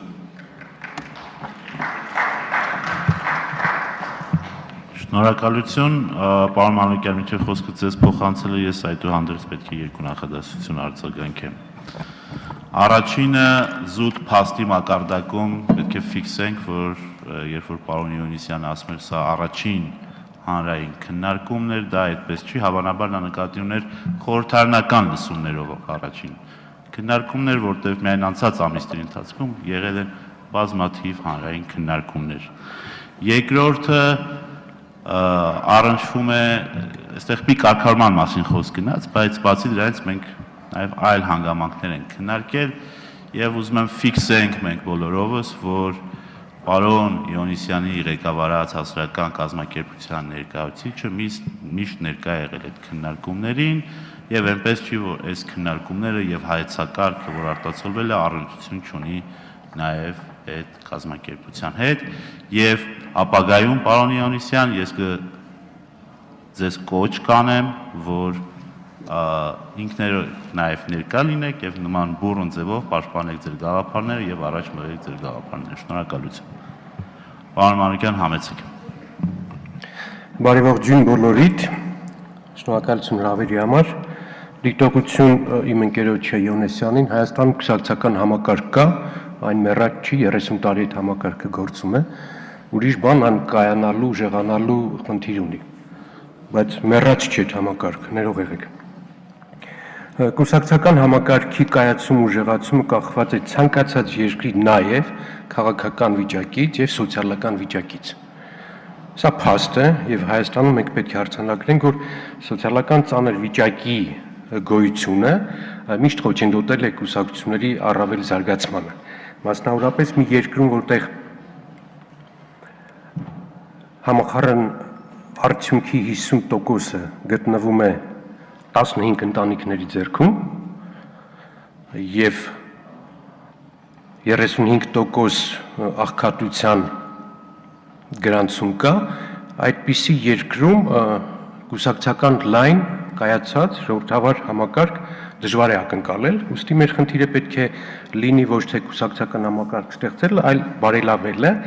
եւ կուսակցությունների այս բառը ես կբացատրեմ կուսակցականացումը,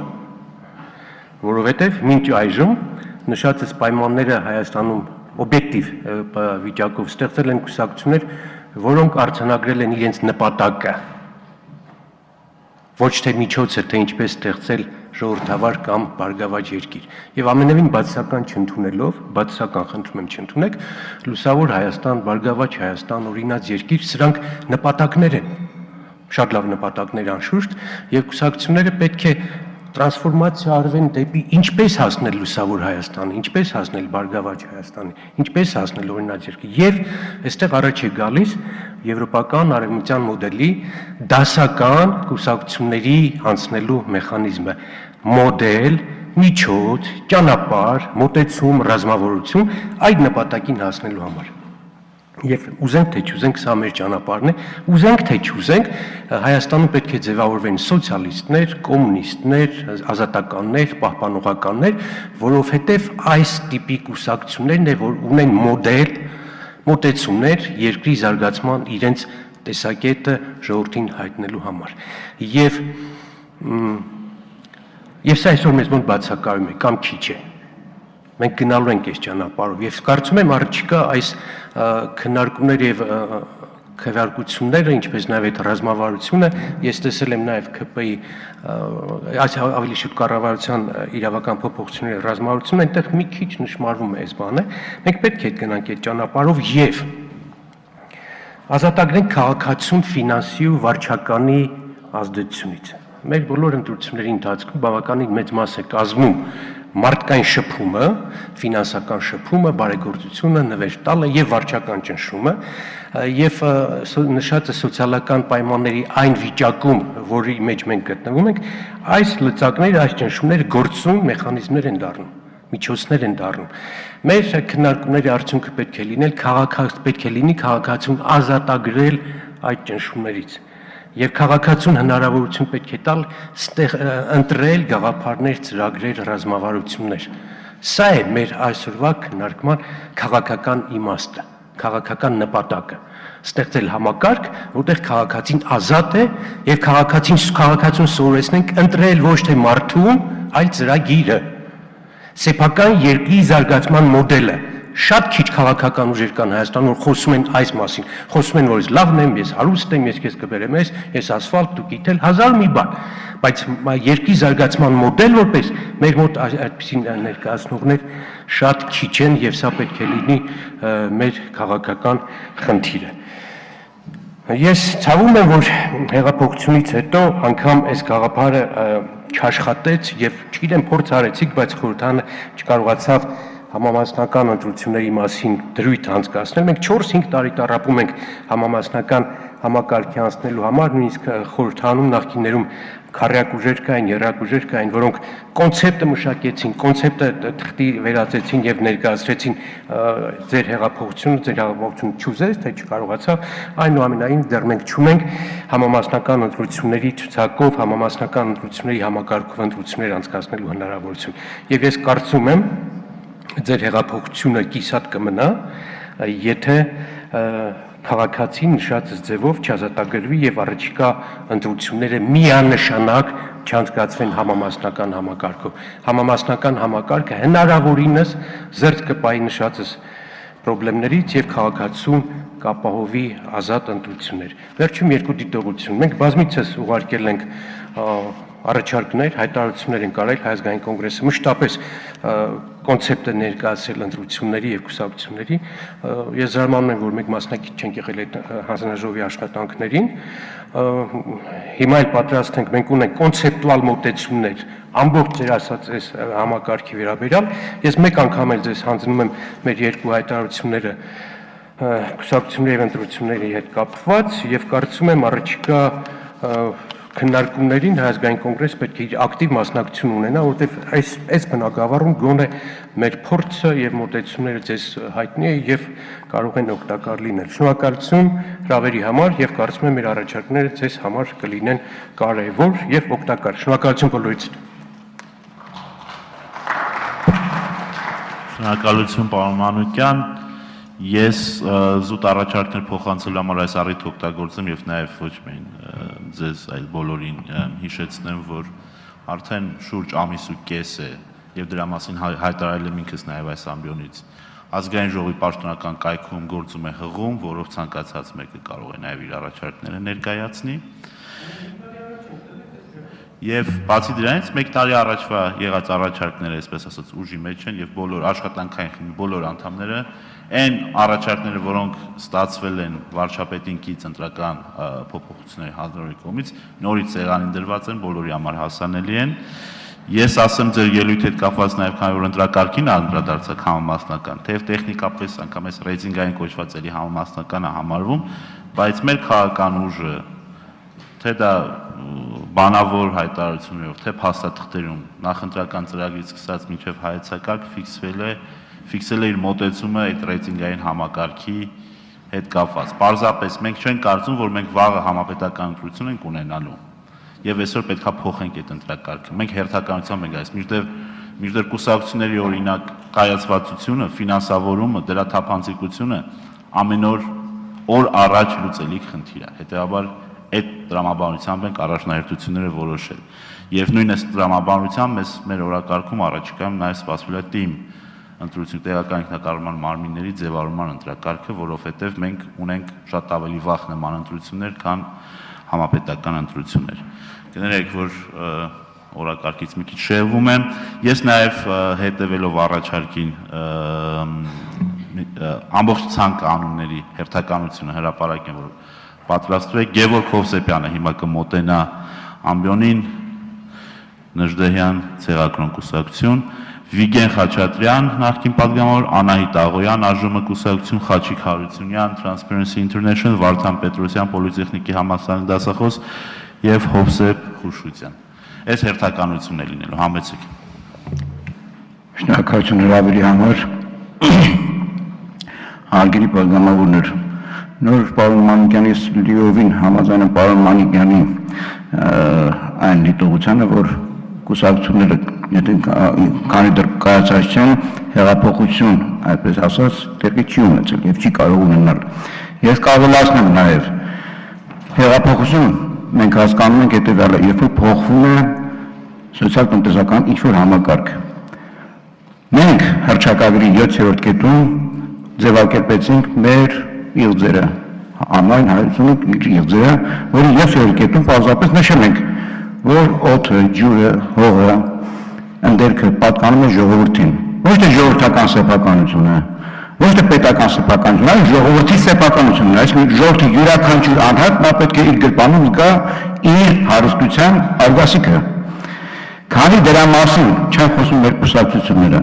քանի դրա մասին չեն խոսում թավապետ մեր քաղաքական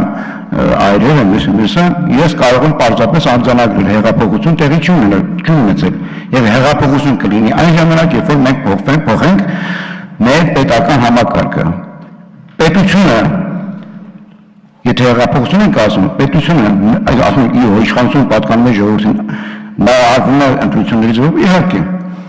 բայց պետության իշխանությունը նրանք են, ովքեր տիրապետում են հիմնական միջոցներին։ Հիմնական միջոցների ոչ մի փոփոխություն, ոչինչ տեղի չի ունեցել Հայաստանում եւ դա պետք է տեղի ունենա։ Այլապես նորից եմ կրկնում համաձայնում եմ մտքին, որ հեղափոխություն տեղի չի ունեցել։ Հաջորդը, մենք խոսում ենք կուսակցությունների մասին։ Ստացվում է այսպես, մարդիկ հավաքվում են մի քանի հոգի, գրում են մի քանի լոզունգ եւ ժողովրդավարություն են վայելում եւ գնում են ընտրությունների եւ հաղթում են եւ գալիս են իշխանության։ Ուրեմն դասական օրինակը կուսակցությունների որն է։ Ոչ թե պետք է գաղափարի շուրջ հավաքվել, այլ գաղափարախոսությունների շուրջ։ Գաղափարները ծնվում են գաղափարախոսություններից։ Եվ այդ գաղափարախոսություններից ծնվում են ծրագրեր, ծրագրերից հանգանդապլաններ, չգիտեմ ինչ, մինչև այսօր ինչ պետք է անել։ Գնում ենք քաղաքապետարանի ընտրություններին, ամենամեծ ուժը, որը ասում է ինչպես կարող է աղբլավ հավաքել եւ քաղաքական ուժը ներկայացնում, այսօր մինչև հիմա աղբլավ չի հավաքում։ Նրանք ոչ մեկ չունեն ոչ գաղափարախոսություն եւ ոչ այդ գաղափարախոսություններից բխող ծրագրեր, այլ ընդհանրապես այսօրական այսօր ինչ պետք է անեն։ Մենք պետք է ունենանք ոչ միայն հնգամյա, ոչ միայն տատամի, հարյուրամյա, հազարամյա ծրագրեր պետք է ունենանք եւ դա պետք է բխեն գաղափարախոսություններից։ Քանի գաղափարախոսություն կա, դրանք շատ չեն։ Դա լիբերալ, սոցիալիստական, պահպանողական, ազգայնական, մի քանի գաղափարախոսություններ, կուսակցությունները, որ գրանցվում են, այդ առաջին պահանջը նրանք պետք է ներկայացնեն իրենց գաղափարախոսությունները, գոնե դրանց մասին իրենց թեզերը, իրենք որ ուղղության են հարում, ինչպիսին են իրենց կուսակցությունը եւ ինչպես են դաստիարակել իրենց շարքերը, ինչպիսի քաղաքացի են իրենք ուզում տեսնել։ Եթե այդ ամեն ինչը չկա, գաղափարները գիտեք ինչ, այս շենքը այսպես կսարքենք, այն փողոցը այնպես կներկենք, ոչինչ չի լինելու, ոչինչ չի փոխվելու։ Ոսկե պատերել մենք սարքենք, մենք այսօր, եթե մենք չենք հասկանում ինչպիսի Հայաստան, ինչպիսի երկիր ենք ուզում, եթե մենք հասկանում ենք միայն սոցիալական խնդիրներ լուծելով մենք մեր երկիրը խելքի կբերենք, ոչ։ Մարդիկ մտածում են, եթե կարևորը սոցիալական խնդիրն է, իրենց տունը վաճառում են, այսօր գնում են Ֆրանսիա։ Այդպիսի սոցիալապես ապահովված շատ երկրներ կան, ես թողում եմ եւ այդպես էլ անում ենք։ Եթե մենք այդպիսի երկիր ենք ուզում, մենք չենք ասում, մեր երկիր, մեր հիմնական բանը պիտի լինի, մենք ուզում ենք երկիր, որը պիտի լինի ազգային գաղափարաբանությամբ, ազգային գաղափարախոսության վրա հիմնված երկիր, եւ նրա ֆորմացիան պետք է լինի հողը, ընդերքը, մյուսը տնտեսական դա ժողովրդի սեփականությունն է։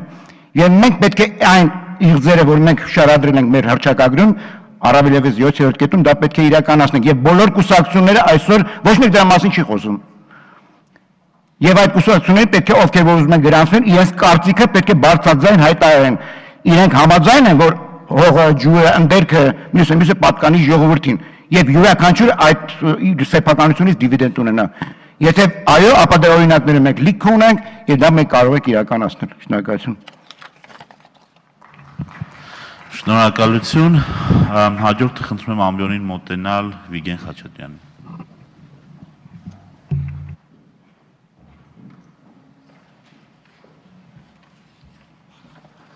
Շնորհակալություն, մի քիչ հախուռն կլինի ելույթը, որովհետև թեման եւ կոնկրետ առաջարկություններ փորձեմ անեմ։ Ես կխնդրեի, որ եթե դուք նպատակահարմար գտնեք, երբ լինի պատրաստ նախագիծը, ազատ լինեն առաջարկություններ ներկայացնողները ներկայացնեն գրավոր առաջարկություններ եւ հեղինակներին հրավիրեք հանձնաժողովի կամ աշխատանքային խմբի նիստերին, որտեղ այդ առաջարկների հեղինակները փորձեն պաշտպանել իրենց առաջարկությունները, լսել ձեր առարկությունները կամ համաձայնությունը եւ կարծում եմ դա կօգնի, որպեսզի այս օրենքը ավելի օգտակար եւ կենսունակ լինի։ Երկրորդ, սահմանադրությունը սահմանում է նորմեր, ես այստեղ դες չի որ դա դες պիտի ասեմ, հետո կյանքը թելադրում է փոփոխություններ եւ օրենսդրությունը անդադ կատարելագործվում է։ Սկսեմ սահմանադրությունից։ Մեր սահմանադրությունում, երբ առաջին սահմանությունը մենք ընդունեցինք, ես այն մարդկանցից եմ անհամեստորեն ասեմ, որը մասնակցել եմ որպես տարբերակներից մեկի հեղինակ։ Մեծ բանավեճ եղավ կուսակցությունների մասին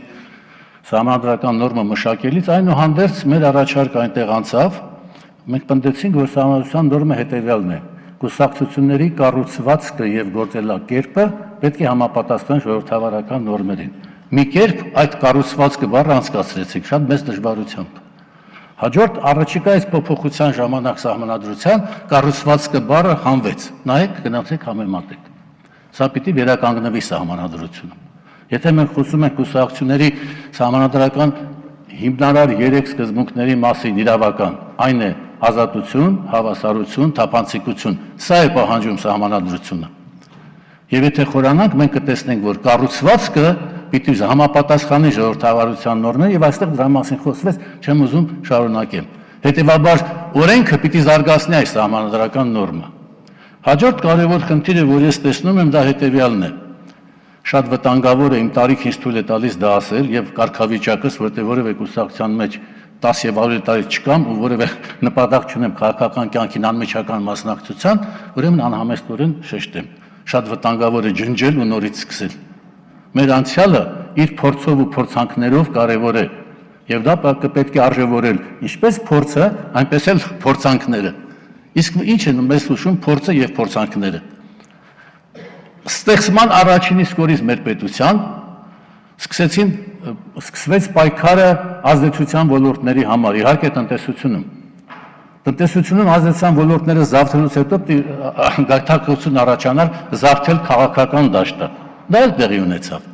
Ըստ էության իշխանությունը վերածվեց մի հատ տարադրամի չենչի, չեն ասում, տարադրամի կետ,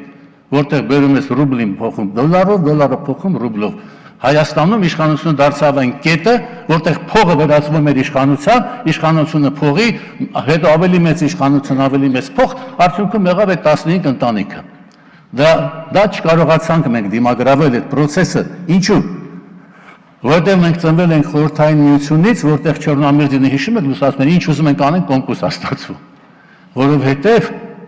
Հայաստանի խորհրդարանում առաջացավ իշխանության կուսակցություն հասկացությունը, որը դե ֆակտո գրանցված չէր։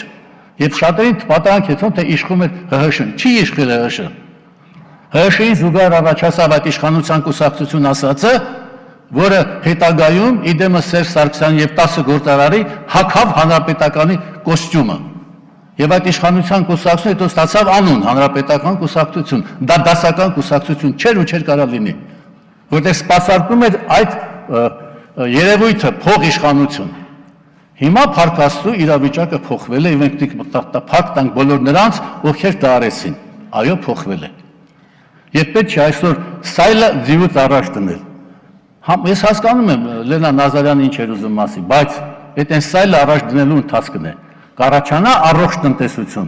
կառաջանա առողջ ընտրական համակարգ, կձևավորվեն առողջ կուսակցություններ, հակառակը չի լինելու։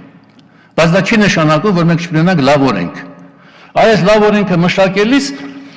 ես կարծում եմ, որքան շատ մասնակցություն լինի, որքան շատ առաջարկություններ եւ որքան շատ լսեք առաջարկներ հեղինակների, ես խոստանում եմ մի քանի լավ առաջարկ իմ կարծիքով վերելու պաշտպանել, այնքան օրենքը կլինի ավելի աշխատող։ Բայց այստեղ պետք է մի բան անպայման կարևորել իմ կարծիքով։ Հասկանում եմ ֆինանսական աջակցության կարևորությունը պետության։ Պետք է անել այնպես, որ այդ աջակցությունը չտարածվի գործարանում գործող 3 կուսակցությունների վրա։ Հաջորդները դրանից կօգտվեն։ Արտախորհրդարանականներին պետք է անել։ Ինչու՞, որտեղ խորհրդարանում գործող կուսակցությունները նախ գայթակղված են իրենց հնարավորությունները մեծացնել, պետք է արգելել դա։ Եվ դա պետք է սահմանադրական նորմ, օրենսդրական նորմ ընդհանրապես գործող խորհրդարանը իր հետ կապված արտոնություններ պետք է սահմանի կամ առավելություններ։ Ոչինչ չեն կորցնի այդ կուսակցությունները, որտեղ նրանք ունեն անհամեմատ մեծ հնարավորություն, ուրեմն ներկայանալու հասարակության այս դահլիճում աշխատելով։ Այս սկզբունքը պետք է պահպանվի։ Այո, տասնապատիկ ավել ֆինանսավորում արտախորհրդարանական այսօրվա ուժերի եւ ոչ մի կոպեկ ավելացում գործող ուժերին։ Ես դեմ չեմ, որ դուք լավ հնարավոր, բայց դա պետք է նորմ դառնա, բարոյական նորմ պետք է որպես ընդունվի սա։ Հաջորդը, մենք խոսում ենք պետության միջամտության թուլացման մասին, շատ ճիշտ ենք ասում։ Կուսակցությունները պիտի որպեսզի լինեն ազատ, պիտի պետության ներխուժումից պաշտպանված լինեն, բայց կա ներխուժման երկրորդ ձևը։ արտապետական ներխուժում, որը արվում է իդեմս հարուստ մարդու, նյութական շահեր հետապնդող խմբերի եւ արտաքին պետությունների։ Հայաստանում կան մի քանի քաղաքական ուժեր, այսպես կոչված, որոնց գործունեությունից նմանից սկսում է կասկածը, սրանք գործակալ են, թե Հայաստանի քաղաքացիներ են։ Ոնց պաշտպանվենք այս փոքր պետությունը, մենք այդ գործակալական ցանցից կլինի դա մեծահարուստի գործակալ, թե ընդունենք որևէ պետության գործակալ, բարդ խնդիր է, բայց եւս երաշխավորում է կուսակցության ուրեմն ազատություն, սրա մասին պիտի լուրջ մենք մտածենք։ Հաջորդը ուրեմն դա վերաբերում է նրան, որ այստեղ պարոն Բագրատյան ավանդական կուսակցությունների մասին առաջի օրենքը կուսակցության մենք որ գրել ենք 90 թվականին, պատիվ է մնացել մասնակցելու այդ նախագծի մշակմանը։ Կարեց բանավեճ եւ սխալ թույլ տրվեց։ Մեր կուսակցությունների մասին օրենքում մենք դի ձև գտնենք ոչ թե հանուն պատշաճի կամ հանուն հավուր պատշաճի, այլ ինչ մենք ունենք ասելու ավանդական կուսակցությունների մասին այս օրենքում։ Մտածենք, բարդ խնդիր է, որտեղ մենք ունեցանք երկու դաշնակցություն 90-ից կարծեմ 95 թիվը այլասերություններ, չպետք է այսպես բան լիներ։ Կարծեմ ունեցանք երկու հնչակնյաներ, հիմա ունենք ռամկավար կուսակցություն, որին բուն կուսակցություն չի ճանաչում, ասում ամիս հետ կապ չունի։ Ո՞նց լուծենք մենք այս հարցերը։ Բարդ հարցեր եմ, դի լուծվի սա։ Բայց սա իրողություն է։ Կա ռամկավար կուսակցություն Հայաստանում, որը որպես այդպիսի մի խումբ մարդիկ են, քաղաքական դաշտում հայտնի չեն, քաղաքական գործիչներ չունեն, այդ մի կուսակցություն ասում է, եղբայր դա մենք չենք, փոխեք այդ բանը։ Այսինքն կա ռամկավար կուսակցություն Հայաստանում, որին ավանդական ռազմազդար դա մենք չենք, բայց իրանք են, իրանց են գրանցել, որտեղ ավանդական կուսակցությունները կներեք, քաղաքական կուսակցության անցյալ չունեն։ Նրանք ուրիշ կազմակերպություն, անունն է կուսակցություն, բայց շատ կարևոր են նրանք։ Եվ եթե մենք խոսում ենք սփյուռք հայրենիք կապերի մասին, մենք ավանդական կուսակցությունների հարցը պետք է լավ քննարկենք, ճիշտ լուծումներ տանք, եւ ես չգիտեմ որն է այդ լուծումը։ Բայց գիտեմ, այն ինչ որ այսօր կա, այլասերությունն է, պետք է մտածել դրա մասին։ Են կա եւ են կա, նա կարադառնա արտաքին ազդեցության խողովակ, կարադառնա փողեր լվանալու տեղ ու դառնում այս կարամ կոնկրետացնեմ արդեն, ո՞նց անենք դա, չգիտեմ։ Ահա, ուրեմն քանի որ ամենայն հարգանքով այս ժամանակը քիչ է, խաչը շատ կարևոր է։ Ես հետեւյալն եմ առաջարկում, դուք ներողություն, դուք եթե ունեք առաջարկներ եւ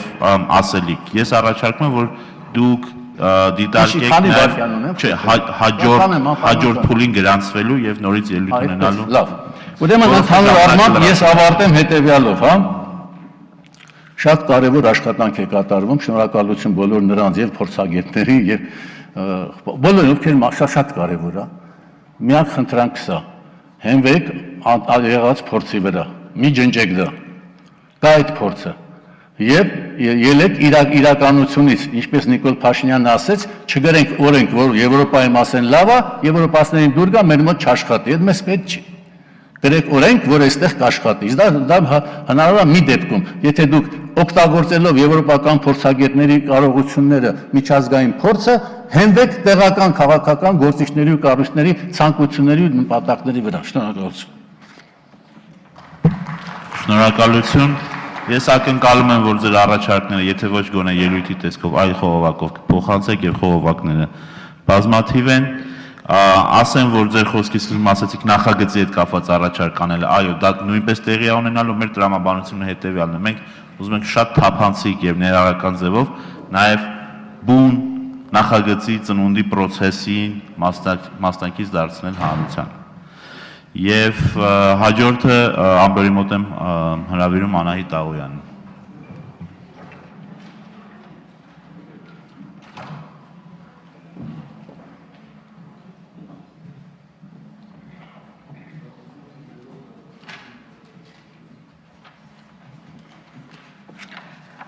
Հարգելի նախագահ, հարգելի գործընկերներ, նախորդ ելույթները լսելով հասկացա, որ այն մտահոգությունները, որ ինձ մոտ առաջացան նաև իմ մնացած ավագ գործընկերների մոտ, այդ պատճառով թույլ տվեք կրկնվել, որտեվ ինձ թվում է կուսակցությունների մասին օրենքում համար 1 խնդիրը դա գաղափարախոսության զարգացումն է, որը Հայաստանում դժբախտաբար այս 30 տարիների ընթացքում չկարողացավ իր գագաթնակետին հասնել եւ որը շատ վնասեց հայկական իրականության ձևավորմանը եւ քաղաքական ձևավորմանը եւ ես շատ կուզեի առաջարկել նաեւ պատրաստ եմ աջակցելու այդ քննարկումներին, որովհետեւ առանց գաղափարական այսպես հենգի մենք չենք կարող ստեղծել ուժեղ առողջ կուսակցություններ եւ մենք չենք կարող ունենալ այսպես կոչված առողջ պայքար։ Ես չգիտեմ իհարկե որն է այդ մեխանիզմը, որտեղ գաղափարախոսությունը քննարկել կուսակցությունների մասին օրենքում բավականին դժվար հարց է, բայց մեր նման երկիրը, որը անընդհատ սկսում է 0-ից եւ հետ է գնում, թույլ տվեք դա ասել, մենք խնդիր ունենք ու եւ պետք է դա համարենք կարևորագույն հարց։ Մյուս խնդիրը, որ առաջացավ քննարկման արդյունքում գոնե, դա այն է, որ մենք համատապար հեշտ դյուրին պետք է դարձնենք այլ կուսակցությունների մասնակցությունը քաղաքական իրականությանը եւ չգիտեմ դա կլինի շեմի իջեցնելով, դա կլինի տոկոսի իջեցնելով, ամեն դեպքում այն թվերը, որ հրապարակվեցին, դրանք տրամաբանական թվեր էին, բայց դրանք շատ կարևոր թվեր էին։ Ուզում եմ նաեւ մի խնդրի խոսել մի խնդրի մասին, որ քաղաքական պայքարը որպես կատեգորիա կարելի ասել վերացավ եւ մենք բոլոր տարիների ընթացքում դժբախտաբար նաեւ հիմա մենք չենք խոսում քաղաքական մտքի քաղաքական պայքարի մասին։ Մենք խոսում ենք ընդդեմի մասին, կողմի մասին, լավի մասին, վատի մասին, բայց ոչ երբեք քաղաքական պայքարի մասին։ Մենք չունեցանք այդ մշակույթը, որ քաղաքականության մեջ պայքարում են, կռվում են քաղաքական խաղի կանոններով։ Եվ քանի որ այսօր քաղաքական պայմանագիր կուսակցությունը հստակ ազդեցիկ դեր է զբաղեցնում, ես սա որպես խնդրանք եւ առաջարկ կուզեի ներկայացնել, որ անպայման մենք փորձենք ավելի քաղաքական դառնալ եւ ավելի մեր մշակույթը բարձրացնել, որտեղ միայն ժողովրդավար լինելը, եթե մենք չունենք քաղաքական մշակույթի, քաղաքական պայքարի մշակույթի կուլտուրա, մեզ մոտ շատ բան փոխվել չի կարող։ Եվ դրա վկայությունը նաև այն է, որ մեր բոլոր պերմանենտ ընտրությունների ժամանակ, մեկ էլ, չգիտեմ, շատ հավատարիմ հանրապետականները կարող են գալ քաղաքական պայմանագիր, չգիտեմ, նույն ԱԺՄ-ականները կարող են գնալ օրինաց, այսինքն շատ հստակ պետք է ձևավորել, որ գոյություն ունեն քաղաքական ճամբարներ։ Իսկ ինչ վերաբերվում է, ես համաձայն եմ գործընկերներից հետ, որ մենք ունենք հստակ անցած ճանապարհ այս քաղաքական պայքարի եւ Հայաստանի անկախության օրվանից սկսած մեզ հետ աշխատել են բոլոր կառույցները, միջազգային բոլոր կառույցները եւ կարելի ասել մեր ձեռքը բռնած տարել են, ուղեցույցներ են տվել, ընտրությունների մասին օրենքը, հանձնաժողովի անդամների մասին, այսինքն այդ դասերը մենք անցել ենք, ուղղակի մենք պիտի զարգացնենք այդ դասերը եւ ասել, որ մեր կուսակցությունում համագումարում կատարվել է փակ գաղտնի քվեարկություն վարչության անդամների ընտրության, այսինքն խիստ ներքին ժողովրդավարությունը կուսակցությունում պահպանված է եղել